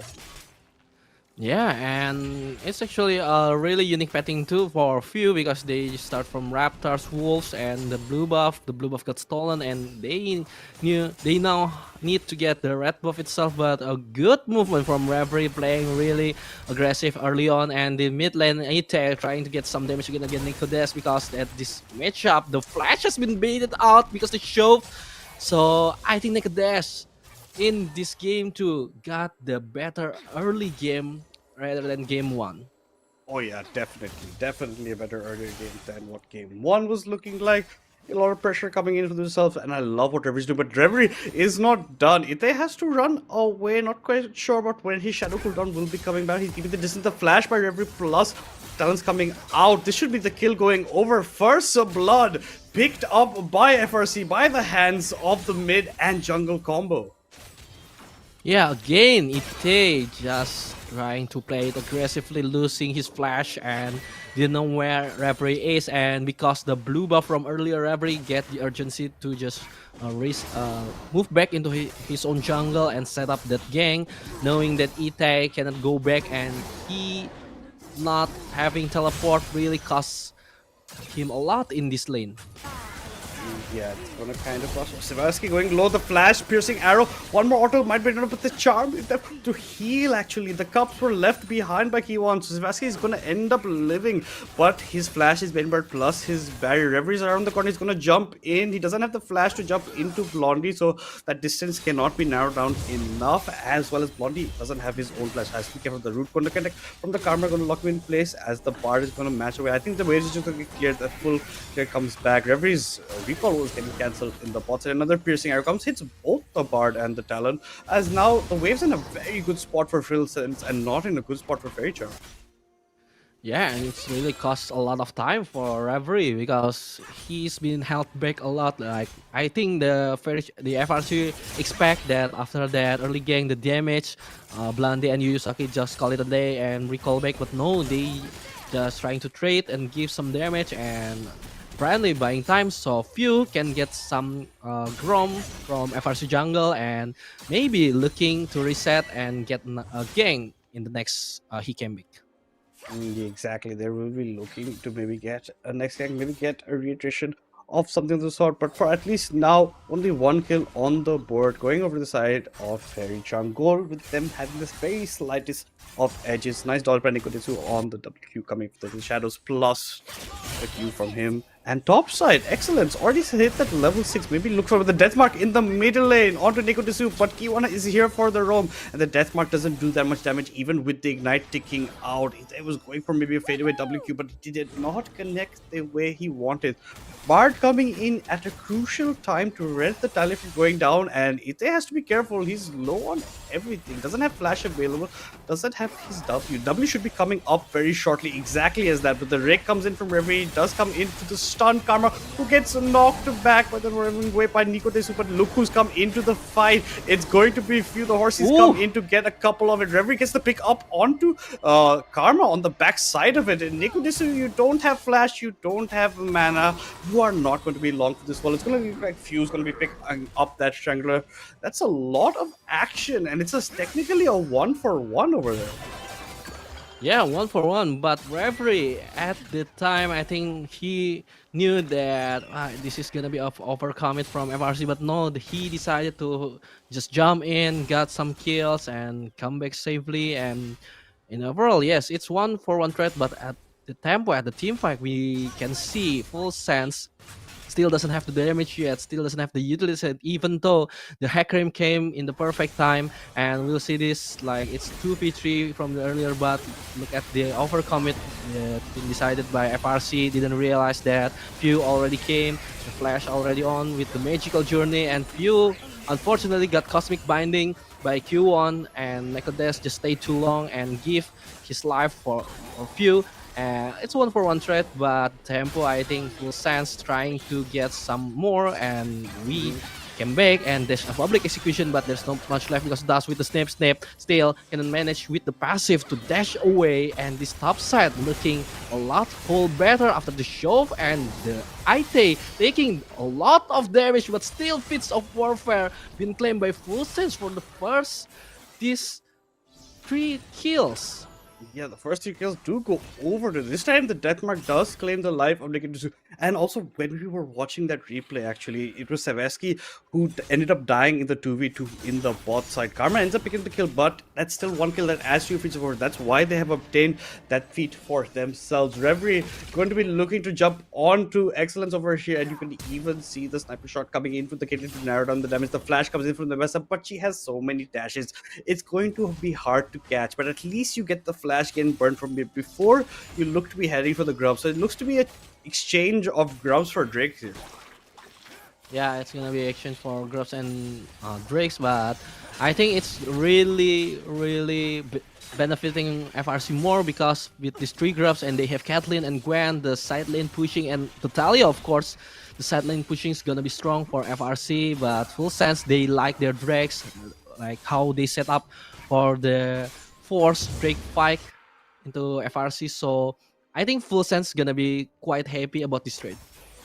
Yeah, they're gonna be pretty happy about it, and it's okay pace, way better pace compared to what game 1 was looking like for the side, at least for FRC, because by that time in this matchup, Full Sense had a commanding lead in terms of kills, in terms of priority across the map. So at least they're slowing down. Reverie has picked it up for himself. He's even going to be taking the red buff away from Fuse, so Fuse not going to have that camp when he's going on the top side. You can see also by the terms of camps, it's been Reverie who's going for a lot more of the roams. He's shown up himself quite a few times, bot, even top, and then even with the ganks in the mid lane. At least Ite is picking up kills with the second deathmark they pop. Look at Karma, she's waiting to just jump into the fight, but K1 has come on this side, spoils that party. Yuzuki, you cannot be joining in right now as a hidden member. You're going to be exposed. Caitlyn's going to get the wave shoved in, probably look for back, because I don't think you could be doing much under the turret. Instead, Ambassador's going to be going in on to Savasky. I thought Excellence actually could have continued on there. They're just being wary. They think this might be actually a bait situation. They saw K1 close by. They don't know where Reverie is. So I think for that exact reason, the Ambassador is not going in.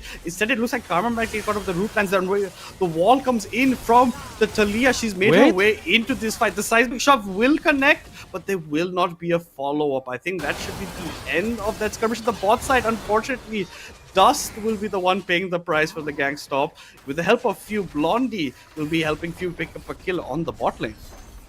But look how much tempo they sacrifice, Madness, on the top side. 4 mans and the botch gang.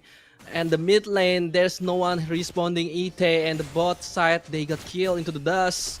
And it just really sad for FRC, because you saw the idea, but Excellence using the public execution just to force the flash for Savasky, so he cannot deal damage from the far away. And yeah, it just really late for FRC to do some aggro turret juggling, and the Full Sense, the Excellence, and Yuyusaki really done well to protect the turret and staying alive.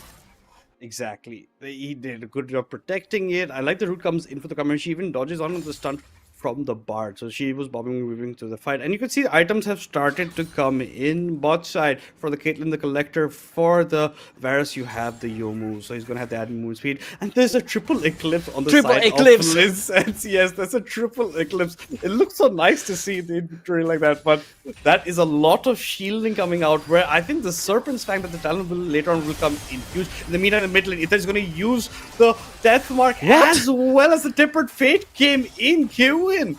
We talk about Q1 has to go strong, but this is not the way we wanted it to be.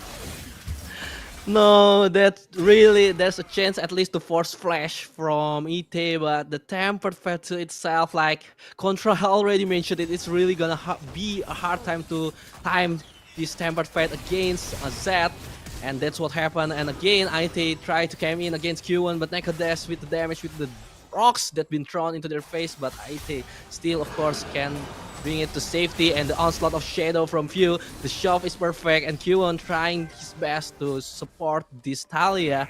And still, there's no dead bodies yet, but does really have a bad time in this bottom lane.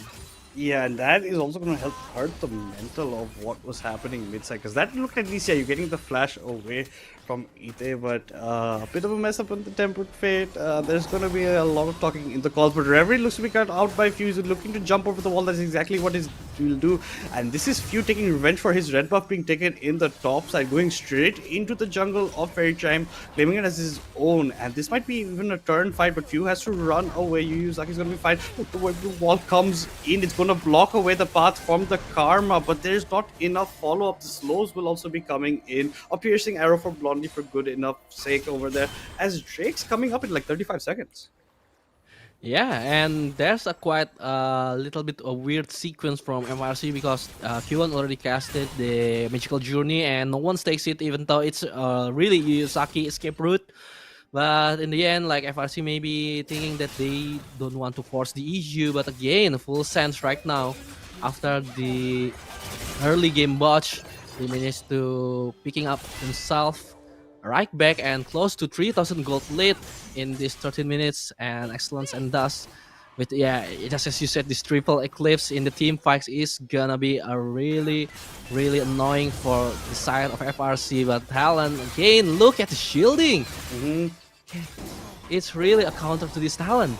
Exactly, that shielding pretty much saved his life on the top side. In the meantime, the Chain of Corruptions do connect onto the Caitlyn, but here comes the Tempered Fate. Allows Sevaski to run away, but can Kyon get away with his life? Kyon actually does end up going. The Ace on the whole won't connect onto Karma instead, but you're eating a lot of damage as Blondie, but the onslaught of shadows from over the wall gets the kill. Few with the movement speed looking to get onto Kyon, but the slow is enough to prevent the Hecarim from getting a double kill. An interesting sequence of events over there. Kyon gets out, but Seversky ends up dying, trying to get a bit more aggro towards there, get a bit greedy, I would say. Yeah, and I think it's already a good tempered fight for Q1 because they need to disengage there. And Savaski thinking that the passive and the ace in the hole is enough to burst down Blondie, didn't expect that Few that already finished the Drake will chase him, and yeah, it's just awful for this Caitlyn overall because it's 0-0, only the collectors has been completed yet. Still, the main damage dealers is on this Gwen and Talon, but again, full sense with all the shielding, and right now they have built a good gold lead. It's gonna be hard for FRC. Yeah, build a good lane. If we're talking about shielding, the Suppress Fang is going to do wonders for everyone when he ends up building. He can utilize a lot of that shield. It's still a lot, especially they're going to be excellent survived because of it on the top side, essentially. This should be tier 1 also falling down in the bot lane, going to be picked up by Varus. Well, the Rift Herald has been started up by Faerie Charm members, but Few has a couple of things he wants to talk about with you, Reverie. Reverie has to pop the ultimate. Talon just about escaped with his life, but that should signify Herald going over to Philson. That's exactly what happens. They do get out with their life, but you are sacrificing jungle objectives. The only thing they've actually managed to take till now were the 3 grubs. Yeah, thanks for the leash, I guess, says Few, because yeah, at that point it's really hard to counter team fight full sense, because like the movement speed they have, the mobility, and like they can in and out really easy, and full sense getting the first red on the bottom side, getting the Rift Herald, they can manage to break this mid lane open when the time is right. Maybe in the third break, the Hex takes soul, and we will come back to replay to decide the Savaski, get that mark, that root, and yeah, just being blown up by Ite. Like we said, this is gonna be the hard counter to this Caitlyn. Exactly. The Caitlyn, like we said, is there's so much she has to watch out for. Got killed by an onslaught shadow bot side, gets killed by Death Part mid. These are the things that will be the bane of her existence throughout this entire game. Number 2, Blondie's walked up quite a few like far up over this side. Here the Herald does end up getting spawned. Herald will be charging directly into this tier 1 in the mid lane. That's not all for Herald, but a nice tempered fate to prevent it. You can now actually get the Herald, so that's a nice use of the Bard ultimate for himself. Few's gonna actually get some more speed, walk away. Oh, Kion has to be careful of that side of the piercing arrow. Nicodemus comes in with the ultimate for the Talia. The seismic shot doesn't connect. There's no big potential essentially from the Reverie looking with the rig to slow down onto Blondie, but at least they prevented the tier 1 from falling as of now. Yes, prevented the tier 1, and also there's no death yet into this side of FRC, so there's like we said earlier, there's a chance they use this referral to set up the tempo, but they left this third tier 1 alone, so it's just gonna be a delay still. Full Sense gonna get it, and the push into the second tier maybe gonna be blocked by FRC, but again, look at the map control already been cemented by Full Sense, but now IT maybe looking to kick her out, but I think with this death mark, oh, but the explosive plant goes away. Now it doesn't have many places to go. The Ray comes in, so does the Assassin's Assault, and they get the kill. A shutdown going over to Reverie. So that's I think getting punished. This is the second time he's getting punished for showing aggression like that, essentially, and this is seeming to be a repeated pattern from this mid lane. He has to be a bit careful of his positioning. He is currently very strong. He's always going to be looking for the assassination attempts. And talking about assassination attempts, Blondie is just solos key 1 over there. The magical journey was straight to the gray screen for this Bard.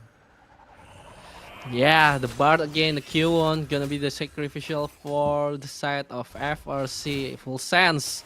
Like you said, this Zed, IT maybe really need to slow down a little bit, because yeah, right now he's not a Xinjiao, so 1v3 is looking a little bit impossible for now, but nevertheless still, Full Sense got a really good lead in their hand, 5,000 gold lead. Also Shojin is ready for this Hecarim. We actually didn't see this Hecarim much, like, you know, when you expect Hecarim ganking mid, ganking top, ganking bottom, but he always been on the place that he needs to be, and Full Sense just make it use perfectly. Exactly. Full Sense jungler is always exactly where he used to be. Kuya is trying to duel against the Karma. The Tempered Fate comes in. Karma cannot be locked for the wall. Here comes the Weaver's Wall. It allows Nekodesu to come straight in, but it's in to his own death. He's jumping into 5 members of Full Sense, and that's not exactly where you want to be as the Talia. Gwen follows down as well. The ultimate for the Ambassador doesn't connect. If that had connected, that would have been another kill for the side of Full Sense. So just before the Drake fight, they bait the side of Faerie Charm to come into play. The Tempered Fate comes in. They were trying to isolate the Karma alone, get the kill on her unsuccessfully, and your mid laner, top laner pay the price. Yeah, and I think it's just really forced by FRC to get the team fight, get the kill, because they thought they got Farah's Tempered Fate, so like the Talia, get the Weaver's Wall, came in, but look at the backside from FRC. There's only just 2 people ready to follow up, and that's not enough. And yeah, Full Sense get a clear grasp. They know how to team fight, and the follow-up from Few from this Hecarim. Let's see as the replay come in. This is the IT one, the Blastcon one. So yeah, this is just a little bit overzealous from the Zed, the Blastcon, just making it hard for IT to escape, getting the shutdown into Talon. But the team fight at this, this is the Q1 one. Got the Chain Corruption and Few following up. But when we see at the live, also Gwen has been taken out. But I want to talk about this team fight. They Tempered Fate the Pharros, but they didn't expect the rest of the Full Sense. Oh, but over here, Few ends up going down shutdown. Very importantly picked up by Caitlyn. Sebaski will be very well awarded for his efforts. Gets a lot of gold. The Tempered Fate comes in. Q1 is locked up as well. He should be going down, but the Seismic Shove gets the kill onto it, and Sebaski ends up going as well. Nekodesu just barely gets out with the life. He's being forced to burn the flash. The Seismic Shove doesn't connect, but the Ambessa ultimate does. Not many places that Talia can go after that. A triple kill coming in for excellence as he makes his mark on this Ambessa. Matters, I want to explain this sequence earlier, but I want you to see the item of this mid top lane jungle for full sense. Oh no. Eclipse and Shojin. Triple Eclipse and Shojin. Oh my god, they're Yes. in synergy today over here, Manamo. Yeah, and they really are, because we see how the Zed just made and switched the the jungle, and Ambessa now have some distance, have some damage, can just clean it up, and FRC really has no answer. Maybe they thought they killed the Paras, they killed the Zed, no damage left from full sense, but this Ambessa already online. Yeah, it's already online, and that's the triple kill that gets you a lot. Dust is going to walk in straight into the chains of corruption. The Gwen can go in immune, but for how long? Reverie is trying to get the kill onto Few on the side lane, but Few is just bobbing and weaving through this fight. And the Weaver's wall from the Odali actually prevents P1 from making it out. Seveski gets shoved back in to the rest of full sense, and even Neko Desu is not spared. A complete ace coming in for full sense. Atakan acquired. 5 kills acquired, no casualties for their sides, and what seemed like a pretty nice start for Faerie Charm in this, game 2 has slowly just decayed away to full sense, yet again showing dominance. Yeah, and props to full sense, they managed to tone down the early game from Faerie Charm, making them, they knew if it's come to mid game and late game, Faerie Charm doesn't have that much of CC. The damage is like a poke damage, no burst yet from the side of Faerie Charm. They knew, and full sense just play it really patient, and they execute every team fight perfectly.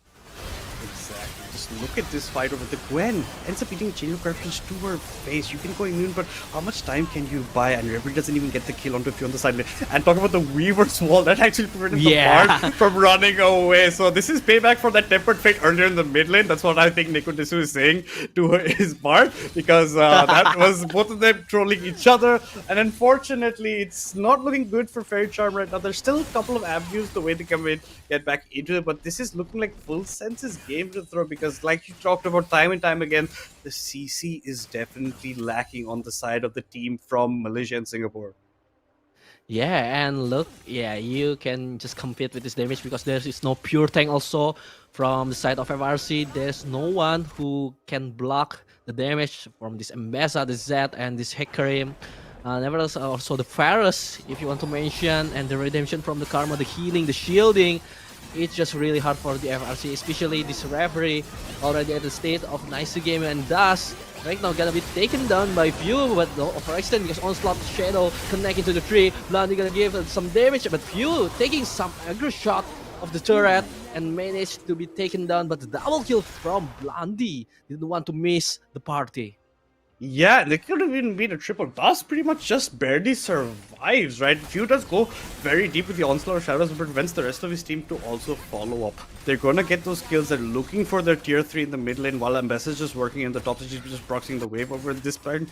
But FRC are scared to pretty much even leave their base. There's not many places they can go. They don't have much vision. They have a bit on the bot side, but everything else on the map is just covered in darkness. And this is Soul Drake for the side of full sense if they manage to take it.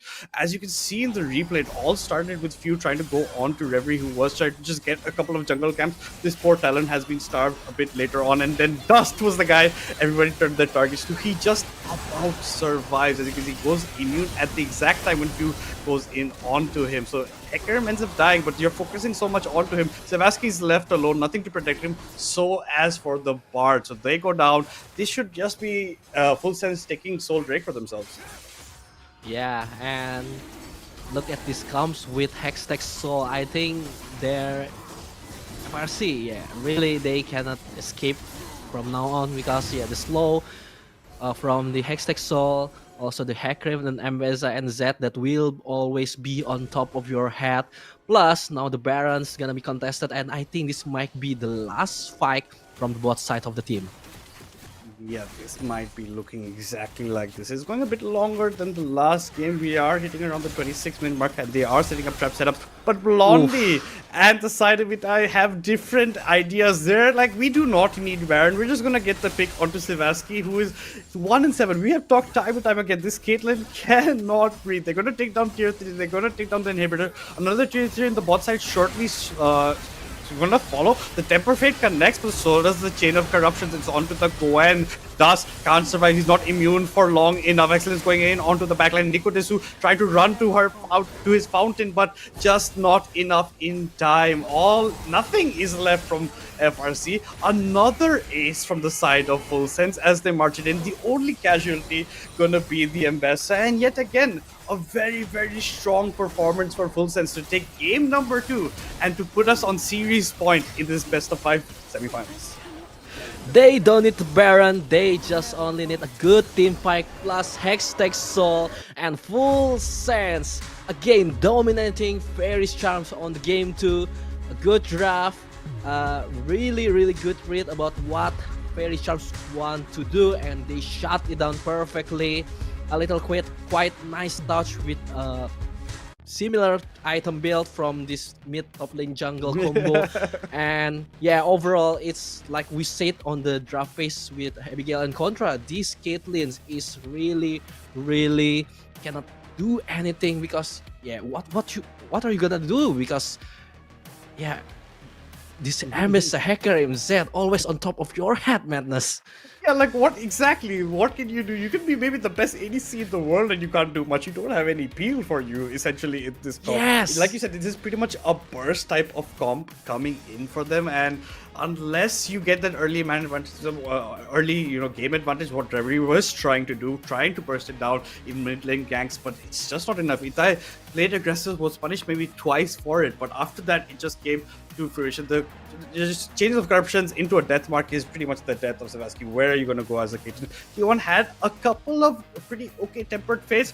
Just that one mishap in the mid lane, and even the Weaver wall also came back to haunt the side of Faerie Charm. Yeah, and Full Sense managed to finish the game 2, and I think it's gonna be fun for Abigail and Contra to break down, so we're gonna pass it to our MC and analyst. Abigail and Contra, take it away.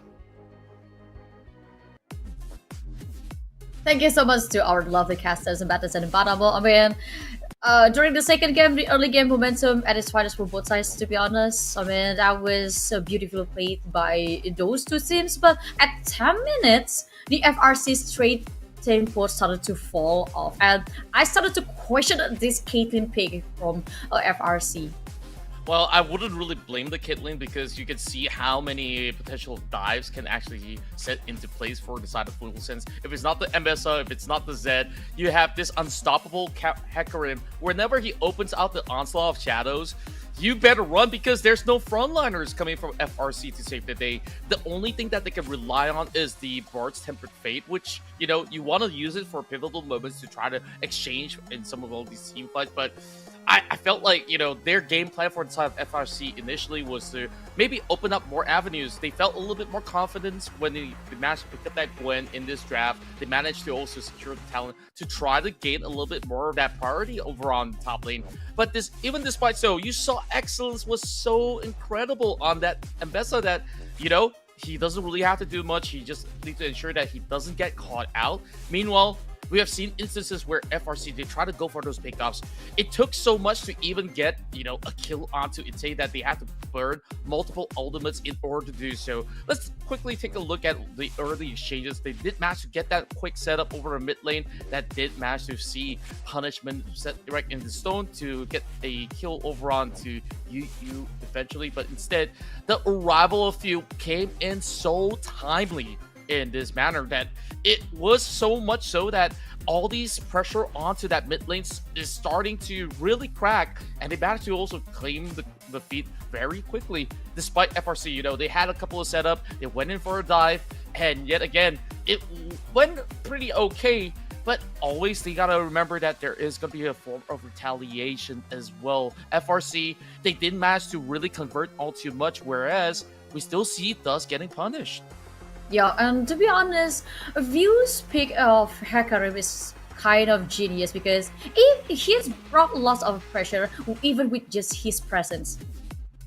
Yeah, his presence definitely was very, very overwhelming. Like, more often than not, like you see this dive. I mean, oh, it's just so beautiful. If it went a little bit deeper, he could have actually secured himself a double as well. Now, watch what happens here. They saw this kind of angle where they are looking for a team fight, and the problem is, this is a perfect setup for this Hecarim because they went in with the Wizard's Wall. They've already burned so much of all these utilities. The TP is already coming in. And then once more, I want to highlight this individual Hecarim. He's in the thick of it over on this corner. And then you also got Ite, so there was just a full collapse that this whole zone cannot be played by the rest of FRC anymore, even if they really want to go aggressive. So that naturally gains an edge for those members of Full Sense to be able to really take over the fight. If we just watch what happens here, I mean, overall, it's just perfect coordination on top of wise decision making in the form of those team fights. So it was just a great grand scheme of a picture that Full Sense have been able to read, not only from the draft, but what needs to be done in the game. Yep, and it's sad for FRC because FRC looked like cannot handle the pressure during the game. They need, I mean, during this fight, during this kind of situation, they need to recover as fast as possible. Yeah, they definitely need to. I think that's where they did manage to draw this exchange in the jungle. They get a few kills, but they also get taken out the list as well. And by then, they tried to contest for the Afghan a little too late. I mean, all they could possibly seek refuge is to look for some pickoffs, get those kind of goal lead back in their favor, but it was way too overwhelming. This kind of death ball formation coming in from Full Sense is just hard for them to really read who exactly to catch first because that Zeth was so elusive. And then you also have Excellence, who only died in this very final fight where, you know, the game's already over when you've already been able to take out the rest of the members of FRC. And right now, Full Sense, they are on match point. So the Thai fans absolutely rejoicing that they're looking for just one more win to secure their meetup once more up against Inferno Esports. So Abigail, I am excited. But hey, FRC, I'm hoping that there's still some of the drafts that they will be able to formalize heading into the third game. Now that the pool is looking very thin in the form of champions that all these teams could possibly pick up. Yeah, because now FRC only have one chance to prolong their presence during this lower bracket of bracket stage. And I would like to discuss it more with our casters, so Mathis and Mano could join us. I mean, for FRC side, it's going to be a mental game instead of the draft game because they only have 1 feet away from the grand final stage madness. Oh my god, this is so sad for FRC. Yeah, and there's so much pressure on them, right? One more game lost, that they're out of the competition. There is no lower bracket in this kind of a format. It's going to be, and it's not looking that good for them, right? Their draft last time lacked a lot of CC, like we've talked about. They can't lock it out. There's no appeal for the Caitlyn. She's just being left alone. The Tempered Fates that we were hoping would come in, not coming in timely that we were expecting from the Bard. So unfortunately for them, they find themselves with their backs against the wall. Hopefully maybe they bring out something else in the draft, but I think Full Sense, when they're drafting, they're just another type of team because I think their strategies are something that we don't get to see often. Mm-hmm. Yep, and I agree with that kind of statement from Batless because the Full Sense draft is also very quick and not to mention how they would like to respond in any situation, whether it's blue side or red side contra. Yeah, overall, like you can see that, you know, immediately that Talia pickup came true. They wait not even a single second to lock in the Zed because naturally a Zed does actually win that exchange even on a 1v1 setting. Of course, it's down to, you know, timing as well as how you utilize the entire kit for the Talia. I won't think that Neko Desu played poorly or anything like that. It's just that it requires too much of all these right settings for all these kind of compositions to play right, because you really want this kind of comp with the Talon, Gwen, as well as the Talia to be able to win things out. But the problem is they couldn't really find a clear win condition, and hence why it started to crumble down whenever, you know, you have that full-on team fight, which was way too overwhelming. So spot on, Madness definitely was right when he talked about the draft itself. Overall, I think like the matchup in the mid lane right now is going to once again set the pacing of what this game tree is going to be, because Neko needs to really find something that, is going to be stable, because he's been, the backbone of the team for the past couple of series we've seen back in towards the group stage. So they still need to play around him. Yeah, and I think I also we also saw the FRC is trying to move the tempo towards the Brown lane, and it wouldn't work well because the way how Excellence play is just excellent, Manamo.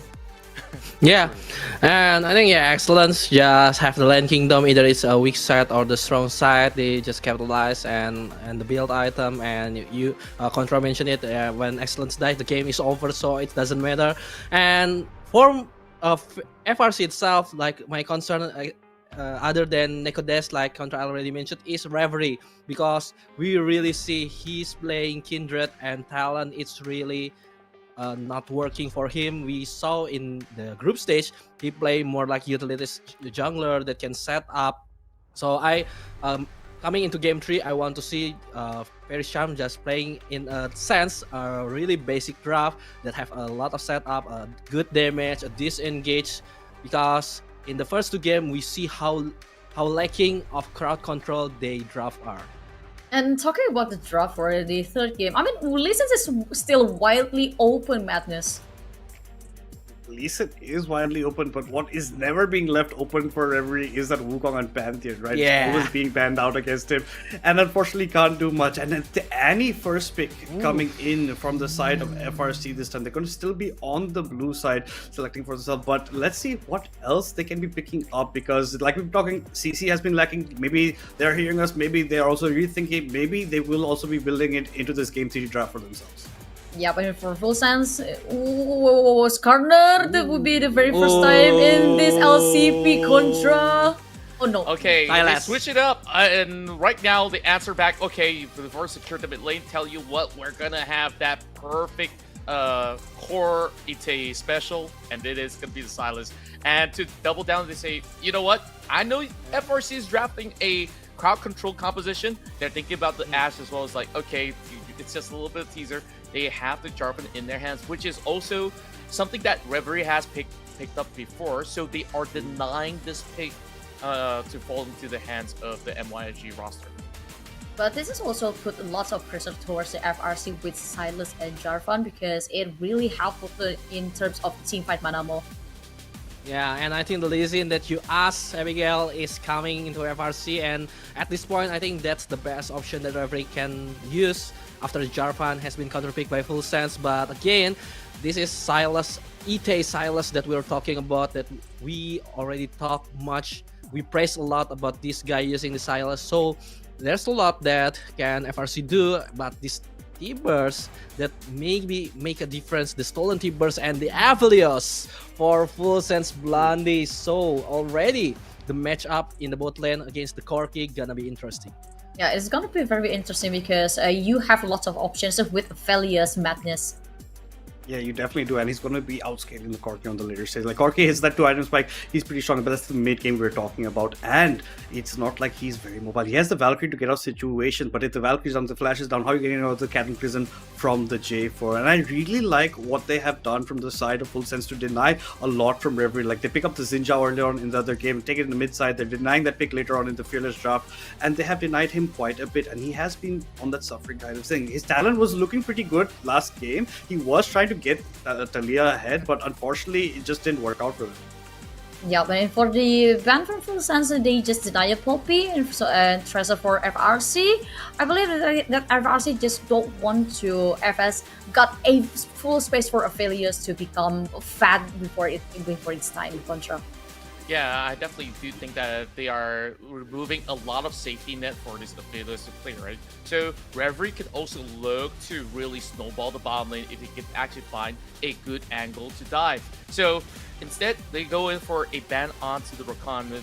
They understand that, hey, they can already make a big setup with the Silas as well as the Jarvan combo, so you want to really deny that. But hey, you still have the Rel up available, so they're just going to quickly pick that one up. So you still have a very strong crowd control chain coming from the side of Full Sense, and now FRC's got to formulate something because sure, maybe you got a consideration for the Alistar that's still in the cards, but I want to see that synergy as well because right at this moment, they are also thinking about, hey, if we take that Alistar right now, we're giving the Silas a free Unbreakable. So instead, they lock in that Leona. Yep, and it's gonna be a safest option for FRC, and also they also need a tank, a solid tank on that lineup, Manabo, like not what we saw on the second game. Yeah, because if FRC gonna pick the Bruiser, Clyde like Yorick, I think it's a good choice because the Maiden is gonna be hurting in the end. But the problem is Excellence gonna be counter pick Yorick, and in this match, like you have Jax, you have Xante to counter this Yorick that's still available, and it's gonna be really hurting a lot in this top side. And again, talking about the CC, the Lee Sin and Leona, is that gonna be enough? But this time you have the Annie with the passive and with the T-Burst. So I think FRC, so far this is the best draft they have. Well, but what do you think about the prospect of FRC in FS draft contra? I mean, FRC right now, they need to really set a few win conditions, right? Whether if you play around the Corki or maybe have the early game to be a little bit more focused onto Dust because he's once again playing on the side, which maybe the first few levels he's going to be alright up against Jax, but I don't think that he has control or a say when it comes down to, you know, mid-game team fights or late game because I'm very sure that Full Sense will be looking to lock down and put this Yorick behind. So a very bold move with the Yorick, but I kind of like it that they are really trying something really out of the box. Yup, and will it be a 3-0 from FS towards FRC, or it's finally time for FRC to secure 1 point from FRC and prolong their presence during this game? So I'm gonna toss it to Maramo and Madness. Take it away! Again, Madness with the draft. I think this is the best draft that FRC can manage in all of these 3 games. But even though it's the best draft from FRC, I still think that Full Sense draft still better than FRC. Exactly, I was gonna say the same thing because it is looking like they have a way better draft, at least at the current spot. The Philos is barely anything can happen to him because you have so much to prevent. If that Rakan even went through that, would have been a lot of disengage as well. Silas prevents a lot of your picks for their support, like the other away, and they're bringing in CC. Like you think it still might just not be enough. Your point and CC is not being there, right? It's the tippers that you have to actually skill shot properly, get a good timing on it. Your Solar Eclipse has to come in a good timing for the Leona, and if these happen, if you're missing on these kind of abilities, this could still be problematic. Yet again, this is with FRC with their backs against the wall. If they lose one more game, they are unfortunately out of this LCP Wild Card Playoffs of 2025. Yep. And the Silas actually really have a good ultimate to stall. Like they have this Annie, the T-Burst, and they also have this Maiden. And again, the Leona Solar Flare can manage to follow up the Cataclysm, the J4 can set up or even a follow up maybe. So really, Full Sense having a great draft again, and Ite with his signature Silas, but again, this is the best draft that FRC can do. We'll see. It's gonna be 3-0 or 2-1.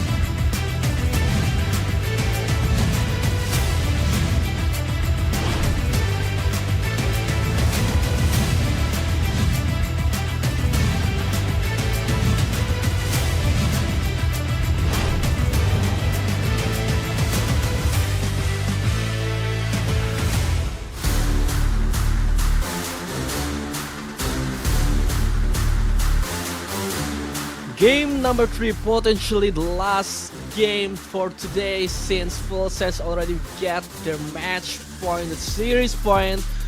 Will Full Sense gonna be secure their slot into the grand final early, or FRC say the Knights still have a long way to go, Madness? Absolutely, and we get Reverie on the Lee Sin. I'm going to hoping for some insect level gameplay coming out from him if they have any chance of surviving in this competition even a step further. Right now, just a lot of neutral positions from the side of FS, while it's a bit more advanced from the side of Faerie Charm. They're trying to put in a bit of vision, but unfortunately for now, Reverie is just holding. Madness, wait. Is it IT Jarvan? Oh, wait. What? It's Silas Jungle. You are correct, Monamo. I wasn't even looking at that. That didn't even cross my mind till I saw the scoreboard. This is the Silas Jungle after the few patches that have got him ahead. We're going to see Itai bring yet another jungler to the mid lane over here. Yeah, and if you think about it, he plays Xinjiao, Zed, and Jarvan. So who's the real jungler here? And he plays 3 jungle champion, man. And I just really excited how are they gonna perform against this Annie with this Jarvan on the mid lane. Technically, the only mid lane champion except the Zed was the one he played in the 1v1, right? Everything else is coming out from him. Tay's putting out a statement. He's like, you can just never predict. I think this is very good for how they're drafting because it causes confusion in the camp of FRC about what they're going to go up against. And he's trading pretty nicely still against mid. Use the flag to get some damage on this, getting his entire from getting the wave pushed in, maybe even looking for the bounce back. And the top side, Excellence getting his push. And let's see, what do you expect with the Jax? You're going to keep your distance. You have the counter strike up. Anytime you go for trades, it's going to be nice, and I think that's the priority going in for them. And this is just another curveball of the many that Full Sense have thrown at us the entire evening. Yeah, man, Ite and Full Sense with another shocking draft phase, and it's really actually gonna mess up on the FRC side because they already got the plan. Okay, this is Ite Silas that we give in and the Jarvan in the jungle, but since the role has been switched, the position has been switched, they need to manage again. They need to rethink what kind of game that the Silas gonna do, or this Jarvan that again, like game 1, they basically have 2 junglers this time. And if I'm Inferno Esports, I'm taking notes completely of what is happening in this matchup. Given that Full seems to be on the cusp of meeting them in the finals, and this is something that Inferno Esports have to pay out for in the future. Because we've talked about FRC, a lot of things that they do in their drafting side is pretty meta, maybe lacking CC, but otherwise it's still pretty meta in terms of damage and otherwise champions pick. But Full Sense is just completely 180ing what we think should be meta champions in a game like this. And Excellence continues the pressure at mid side. Ite has already forced the portions out of Nikujisu, and this is a Jarvan that started with a Doran's ring in the mid lane. Yeah, is it gonna be AB Jarvan? Oh no. Yeah, it's really we really cannot guess what Full Sense gonna cook in, especially in this match. And also I think FRC thinks this thought the same things, but looking at the other lanes like the Yorick against the Jax that we mentioned, it's gonna be really hard for the Yorick until level 6, at least until the Maiden came. And in the bottom lane, the push or the aggressiveness from the Velius, it's gonna be hurting until 2 items that you mentioned for the Corki. So yeah, it's gonna be again overall depend on Reverie. Will he get the early level gang, or it's just gonna be the same as the game 1 and number 2? Yeah, and Excellence even goes in proxies, gets his entire second wave or third wave to actually crash in on there. On the bot side, Blondie and Rel going in for heavy exchanges. The stun can come in from the crafting gun from Blondie, but no, we're just going to keep it at the safety right now. We're just waiting. We're just going to keep the wave to what? We'll keep it frozen, which is a very smart move coming from them. The CS is pretty cool. The only difference in CS is mostly in that top side, and we have to wait to see if Jarvan's going to be. I don't think he's going the AP route. I think he's just got in the Doran's ring for that mana sustain earlier on for these kind of trades, because he's gone for the grasp of the Undying essentially, and I think he will still be looking to go the kind of bruiser build that we expect a J4 to go. But look at Lee Sin, he's walking around the corner. He had walked over a ward, so he exactly knows where the blind monk is and he's going to respect it. But on the top side, Dust, very low on mana, his wave's in a very bad position. What can this Yorick do honestly here? Yeah, and this Yorick's gonna be having a bad time, especially the Excellence knew that Lee Sin rotating into the mid lane because the ward on the banana brush. And Ite learning the mistakes from the game 2 where he got first blooded because the rotation from Reverie talent. and it's gonna really a good adaptation from Full Sense. It's not just the shocking pick J4 in the mid lane, but also the placing of the ward, the timing. They knew that they're really gonna ganking early. Such a nice adaptation for the Thailand representative. Absolutely, and Reverie does nicely help the wave get in topside, allows the reset coming in from Dust, make sure that the wave's not in that bad of a position as it was currently over there. And over in midside, Ita is still doing pretty fine, pretty much even on CS with the Annie, and we have seen a bit of trade of jungle camps. The Silas picks up the Krugs from the blue side, while as you can see, Lee Sin went up with the Wraiths instead. Reverie still looking for this ganks against it. He's waiting for maybe the flag and try the flag. The drag gets used, but no, here comes the Timbers. The stun is there. Reverie's looking to the Sonic Boom, but no, he bides his time. Ooh. Hits it afterwards. The flash not in time for Mitai to dodge out of the queue from the Lee Sin. The follow-up comes in. First blood going to the side of Faerie Charm.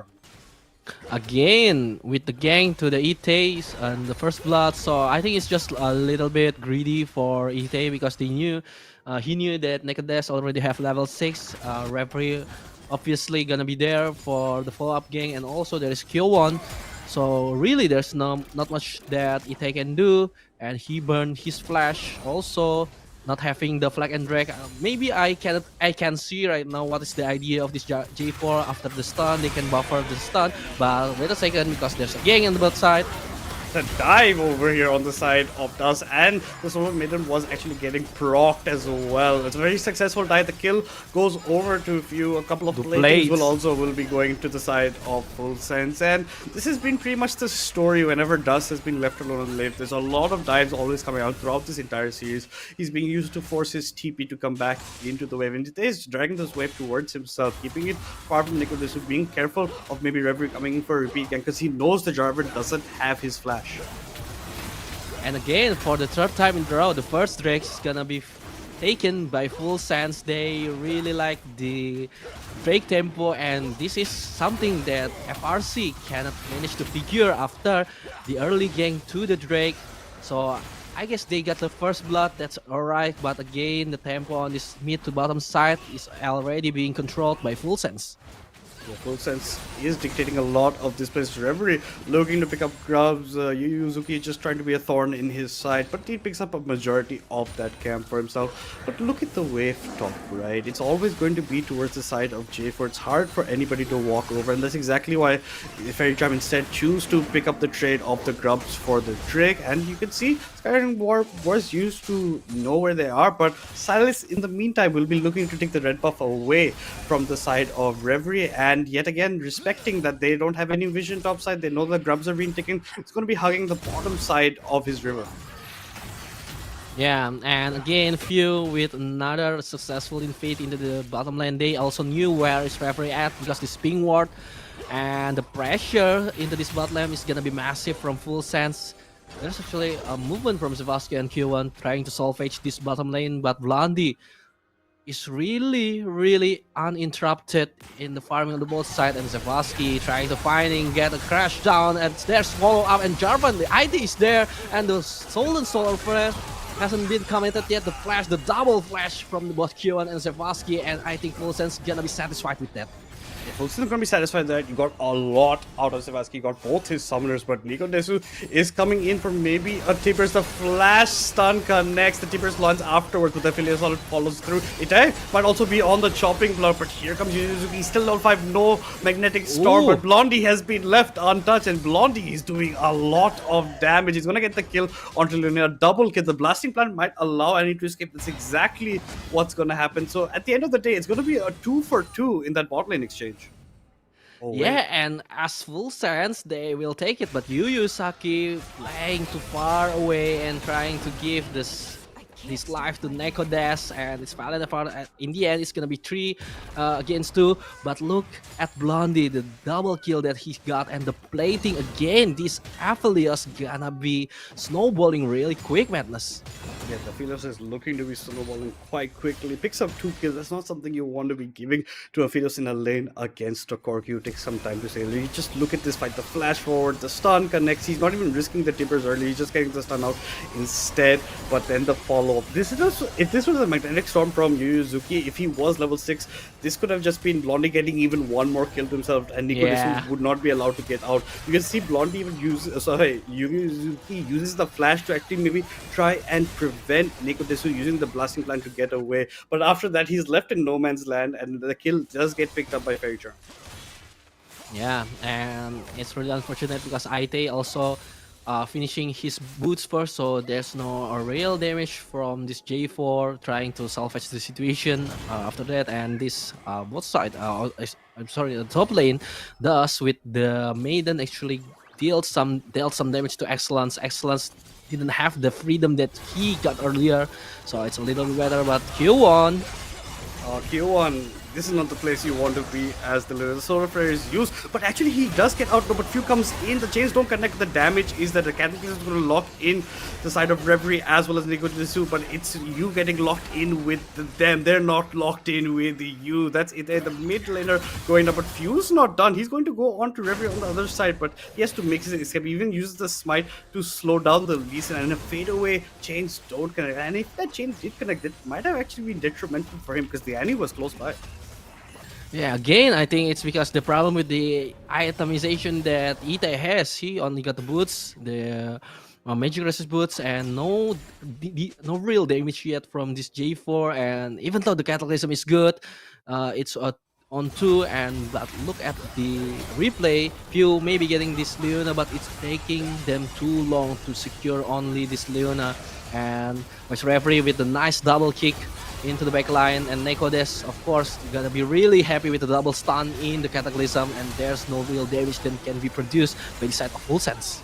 Exactly, and even Silas had to burn the flash to get that Leona, who was the actual target of the start of that fight, to even close out onto you. Burning a lot just pretty much to get a Leona, which you thought was a free play, but she's pretty tanky. You are lacking a bit of damage, especially over there, because the J4 doesn't have that much. The Silas is still trying to scale up as well, but Blondie in the bot side being harmful to Zavasky, but top over here, the Yorick not looking so good. He's gonna get this slow actually, but the flash Q, the leap strike from Excellence secures the kill for Full Sense. They get another one into their tally, and it's looking pretty decent for them. They have around that 400 goal lead for them, but Blondie, you have to be careful. Look who's walking bot side to you. It's a Lee Sin who does have that dragon stick for him, and Blondie has to be careful. The ward jump is there. The stun, actually Blondie is going to be turning this on to the Lee Sin, but he can't walk further actually, because that would have been him maybe dying, because Kiwan was just out of the corner. He has to respect that, but them getting Reverie so low might prevent Drake from going, but no, there's still Faerie Charm are attempting to get it for them. Yeah, and if that Gravitum from Blondie a little bit quicker, maybe there's a double turret shot that gonna be punishing Reverie. But there's a nice decision from Blondie not to flash in, try to get killed to the Lee Sin, because already 2 players waiting to counter this Aphelios. And yeah, the Drake, finally FRC got themselves a Drake, Chamtech Drake, and it's gonna be a Mountain Soul. This game is gonna be really benefiting on the board of team, but if Full Sense manage to get this Mountain Drake, there's no chance for FRC to melt down this Jarvan, this Silas, and Jax. Yeah, it's going to be hard on that note. Also, FRC are just one jungle camp or like epic monster away from getting the Feast of Strength. This will be the first time I think they will be securing it in a series if they do manage to obtain that. And first turret should be out of the picture. The bot side is going to collapse anytime soon. But look at this, the cavalry is coming from the side of Faerie Charm. Full Sense have to back away, and very nicely so. It's everything's on top of vision. The warding is being done pretty nicely. You already have a ward even towards the raids on the top side. And Kiwan's going to put his own deep ward to know where Ite is, where Few is, if a gank will be coming in. And it looks like maybe Silas wants to go for top side gank, because even the top tier 1 is on low HP mark.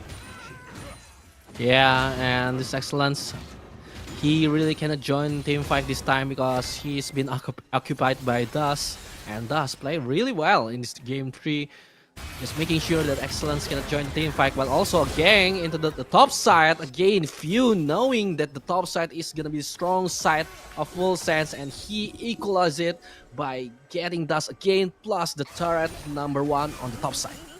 Third number on top side, called it before. They're just going to go for this. Is a Jax getting fed. He's getting even more gold. If he gets another 750 gold just from this tier 2, that's going to be a lot. But he recognizes that Veski will be moving forward to this part. But Full Sense, more important on the other hand, will be denying the third jungle objective to the side of FRC. They'll be taking this Rift Herald for themselves. As you can see in the Rift replay over here on the top side, this is before this gank essentially happened over there, where Dust has to burn his flash, but so does Excellence have it in his pocket, plus the leap strike gets that kill, and then this repeat gank here at the tier 1 turret. Dust thinks he's safe, he doesn't have a ward in that push, but you steal the ult, you summon the maiden, you get the turret first, and then Dust is left like a sitting duck, not much he can do. He did not recognize that he was in a precarious situation and pays it with his life.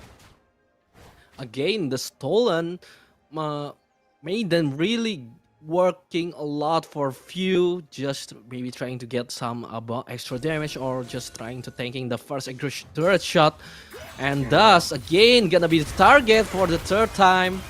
Oh, but this time a TP is coming in. Reverie is also close by. The Sunbolt does not connect. This Jax is very tanky. Gets a 3-man ultimate actually. It's a lot of armor. It's going to be running away from Tibers that's chasing. And Few has been left alone. He ends up going down. Had burnt a flash actually at the end of the fight to maybe try and get a 1-for-1 maybe onto Dust. But unfortunately for him, he burns his flash in vain. And what looked like a repeat gang, maybe they were even anticipating from the side of Faerie Charm, because FS has been putting a lot of pressure on the top side. So now this is the counterplay that they were looking for. Yeah, absolutely. And there's no neutral objective yet for both team to take, but Full Sense again. A few are really unfortunate that Flash unnecessary trying to escape against 4 people. So again, this time FRC got the control, but with this Annie 1.3 gold lead against Jarvan, I still haven't seen the idea yet. If we see the we saw the Sinjo mid really working, the Zed mid really working, I still haven't seen the contribution of this Jarvan mid madness.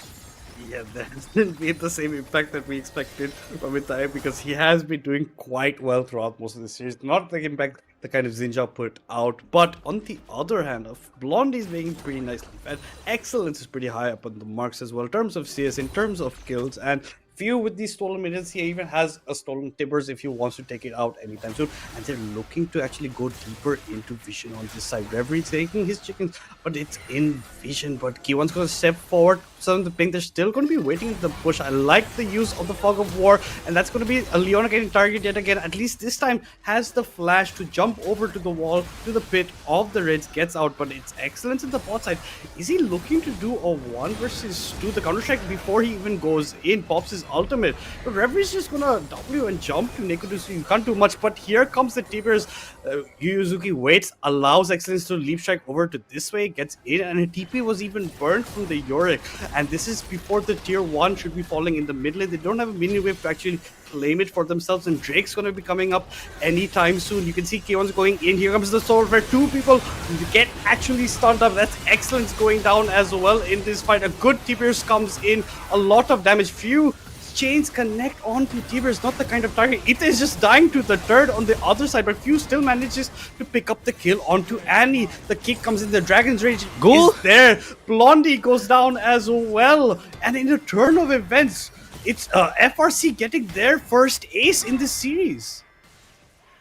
Again, Full Sense really can't capitalize this time. What they cooking is kind of overcooked because too much things that they have been spent and they stay just too long, and the perfect Magnetstrom actually to start the day for Full Sense. But look how this Annie bait he tastes so far, so long against this Silas and the Evelios, and really FRC just have a much bigger damage at this point. And look at the lead on the top side is just gone from Excellence. So yeah, FRC, I think they played really well in this game 3. And that actually flashed Dragon's Rage by Lee Sin was, Chef's kiss at the end of that fight. He throws few into Blondie, gets the knockup, prevents Blondie from actually getting away. So he gets both of them. So I think the Lee Sin doing good. Reverie is actually showing up now with the Lee Sin, and this is looking like Reverie being in his element. He's looking really strong. The Annie is really fat. Even has a Dark Shield with 8 stacks in it, right? And now the Malignant is completed, the Storm Surge. So there's a lot of burst damage coming in. Like we talked about, maybe a slight overcook coming in. So on the top side, the stun comes in, plus the Tibbet's leap strike for excellence to try and run away.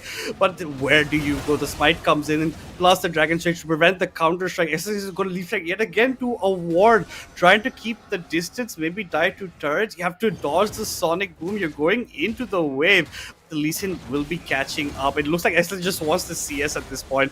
Knows he's going to go down, going to take that extra goal for him. But in the meantime, Full Sense take the Atakan for themselves. On the bot side, a TP does come in from Annie. Annie doesn't have ultimate, but Yuzaki will be sacrificed for what is still a decent cross-map play, because you do still end up picking up Atakan for yourselves.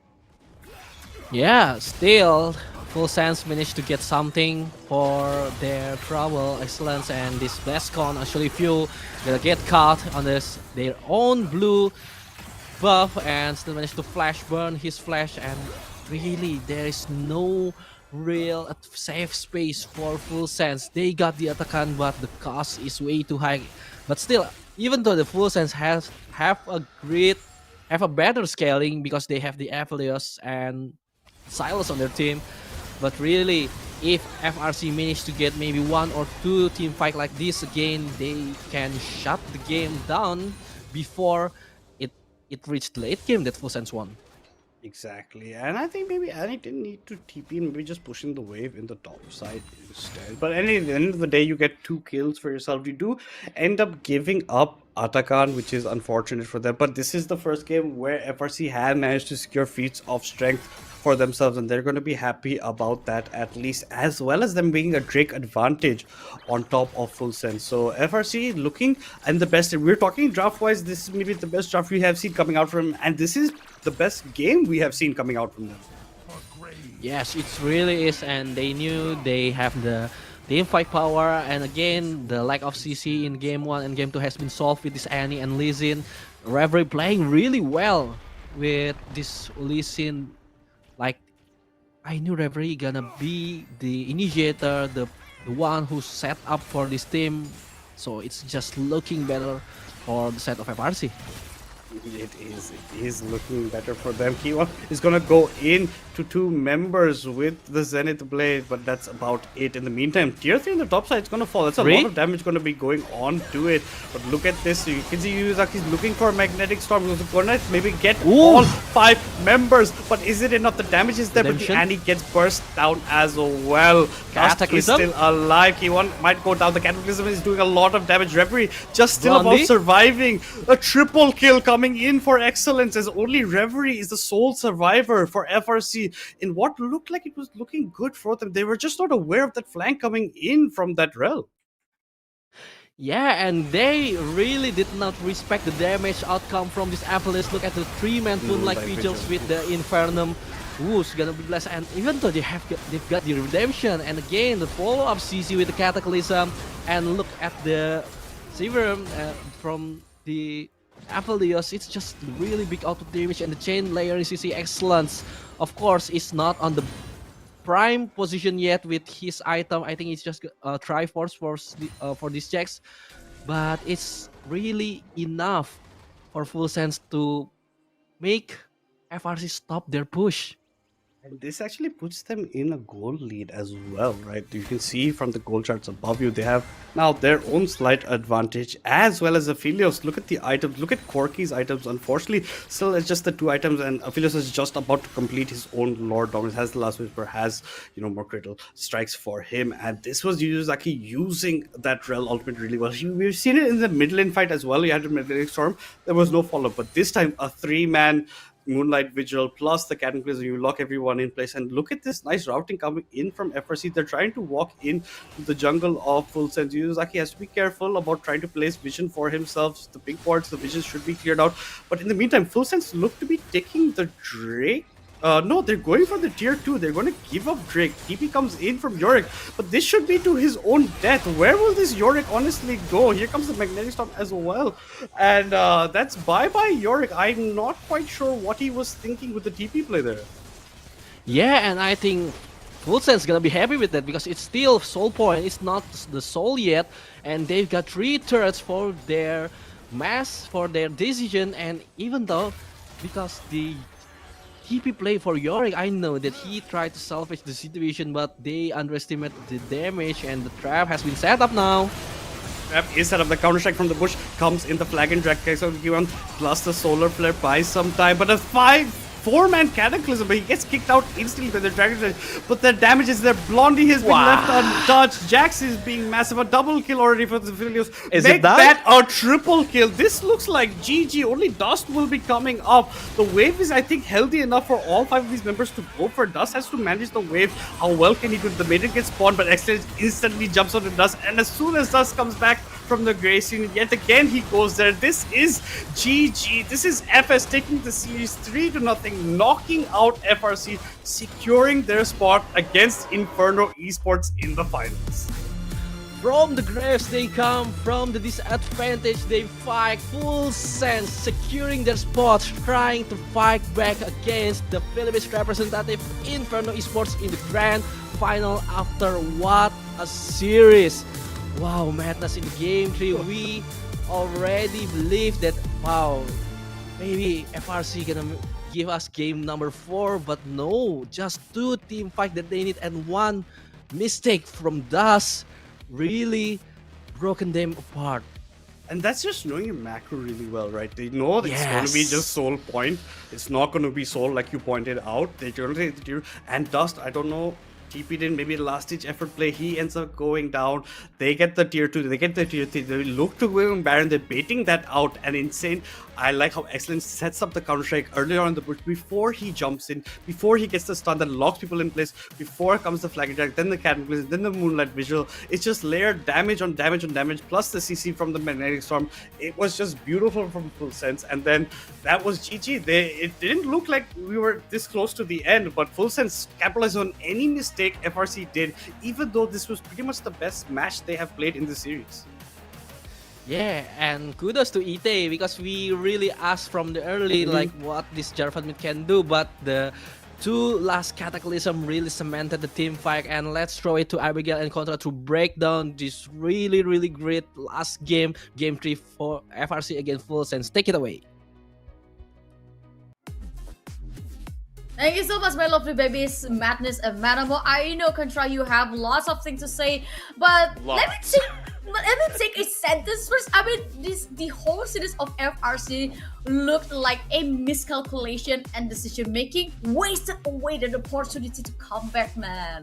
Yeah, and I do agree with the casters. This was already looking very much likely a game 4 angle already because FRC, they did excellently from the early game to the mid game. You know, they set up great priorities. Reverie especially was playing out of his mind this game on his Lee Sin, where he's really setting up tempo, even despite them being forced into a vertical jungle between Few as well as Reverie. He's matched up the tempo. He's been able to kind of save the laning phase for that Yorick a couple of times, but the only difference is that the Silas will actually get those leads for Blondie down the bot lane, so much so that this Aphelios is very hard to be punished. And on top of that, that surprise pick of the Jarvan moving into the mid lane, at first you think, hey, this is a genius plan. We've seen that Bruiser mid before, but this time I definitely think that Nekodesu knew exactly how to handle the situations. We've seen a lot of active dives, and Reverie so far has so many incredible work. But then again, what was that teleport in that late game?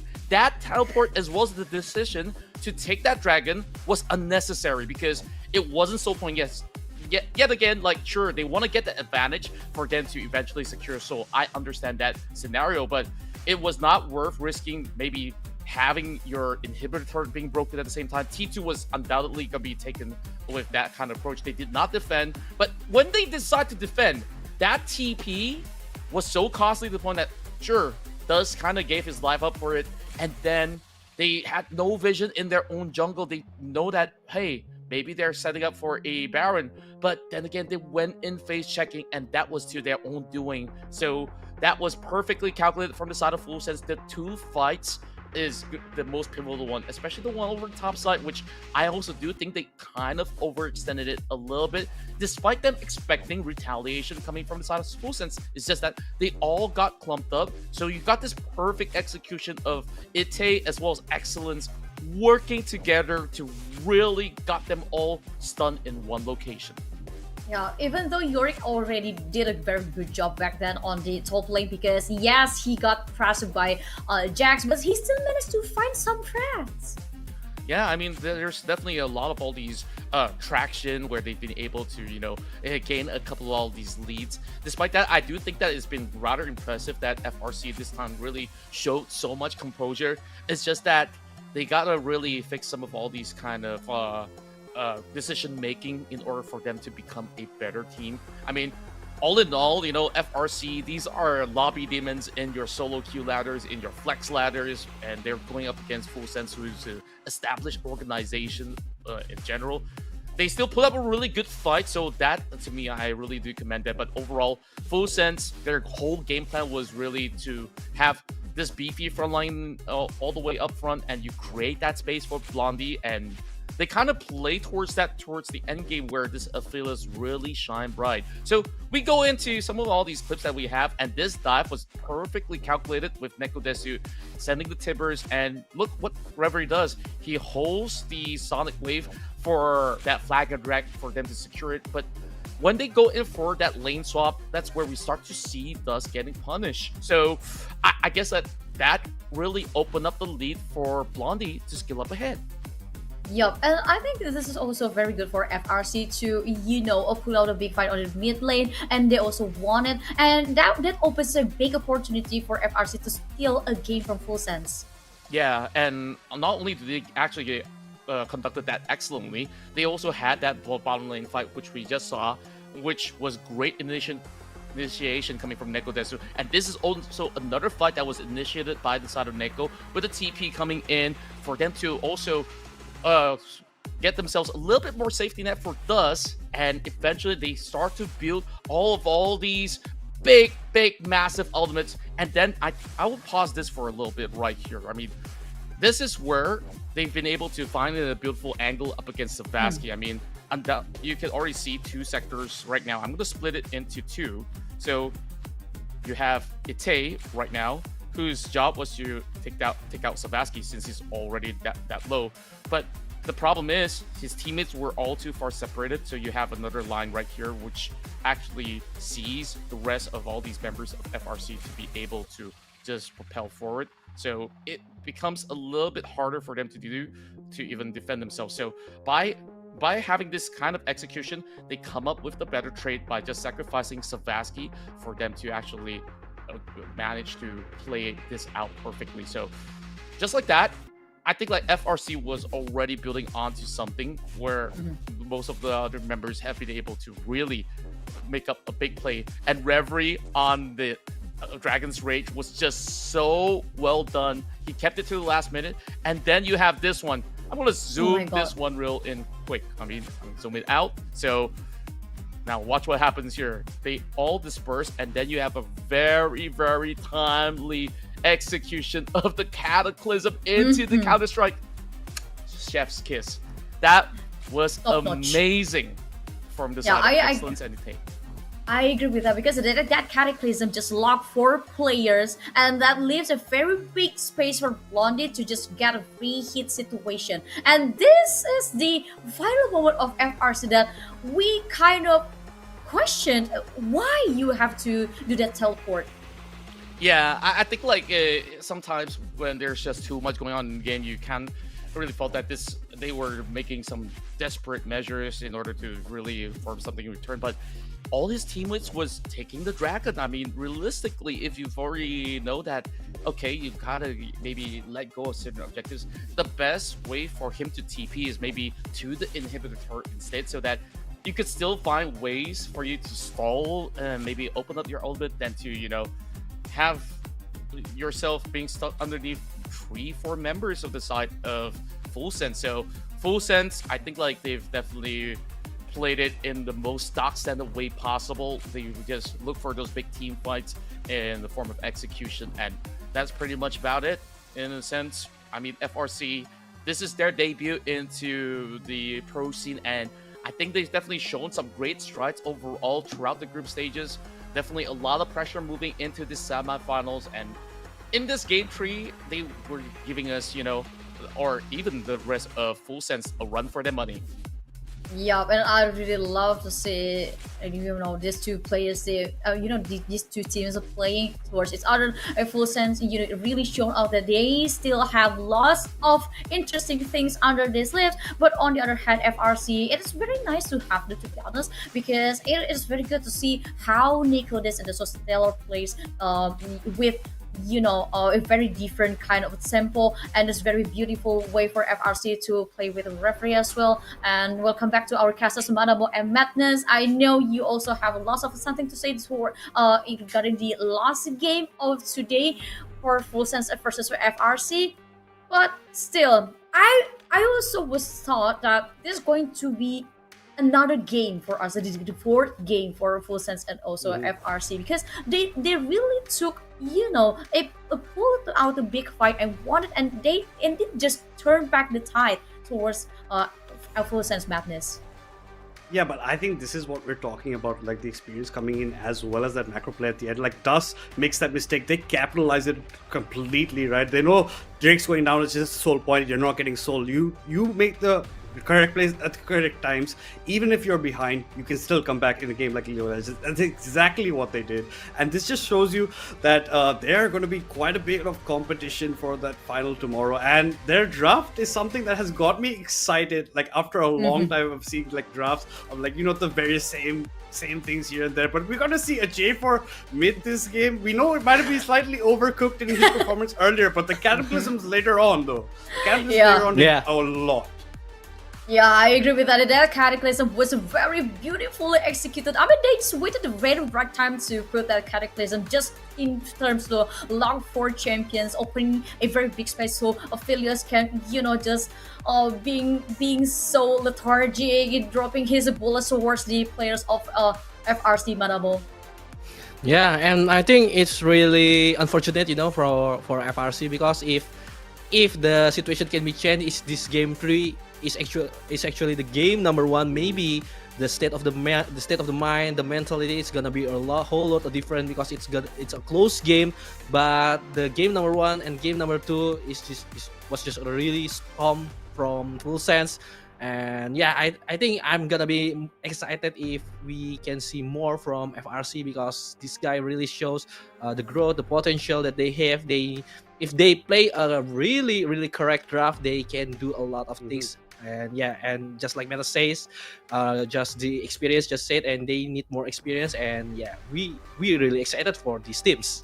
Yeah, I'm also very excited for the next year. I mean, we have a very respectful regions like HGMY. Indeed, they are strong, but still almost will never be enough to make you secure a spot in the grand final. But on the other hand, it was a very good match to watch too between the Full Sense and FRC. And sadly, for FRC, they just could not score 1 point towards the Full Sense. And Full Sense indeed showed us a very strong point, a strong statement that they are very ready for tomorrow's grand final to get a revenge towards, Inferno Esports Contra. That's right. Overall, I think the player of the entire series right now is Excellence. He showed no signs of flaw. Every single champion that he was on was dominating the top lane, making it really felt like a lonely island for Dust. And overall, those final couple of fights with his Jax was just immaculate. We talked about the counter strikes. We talked about that Mbessa maybe seeing some struggle, but no, he went undefeated until that very final moment where they dive into the base. So that being said, take a look at the KDA. This is undoubtedly one of the best top laners that we have in our entire circuit. Yeah, even though his damage percentage is just at 22%, I mean his presence on the top lane and he always managed to win his lane is already awesome enough to talk about, and not to mention how Excellence always open a space into the start of the fight. But now we have to move forward to the bracket stage because the grand final that is set tomorrow will be Full Sense versus Inferno Esports. I mean, we already got the spoiler yesterday about how these two teams will play, but this is going to be very different because we are going to use the best of 5 series towards these two teams, Manamo. Yeah, and again, like Madness already saying, the draft is completely different for Full Sense, especially in this best of 5 fearless draft. So yeah, I think Inferno Esports really make a huge noise from today's match.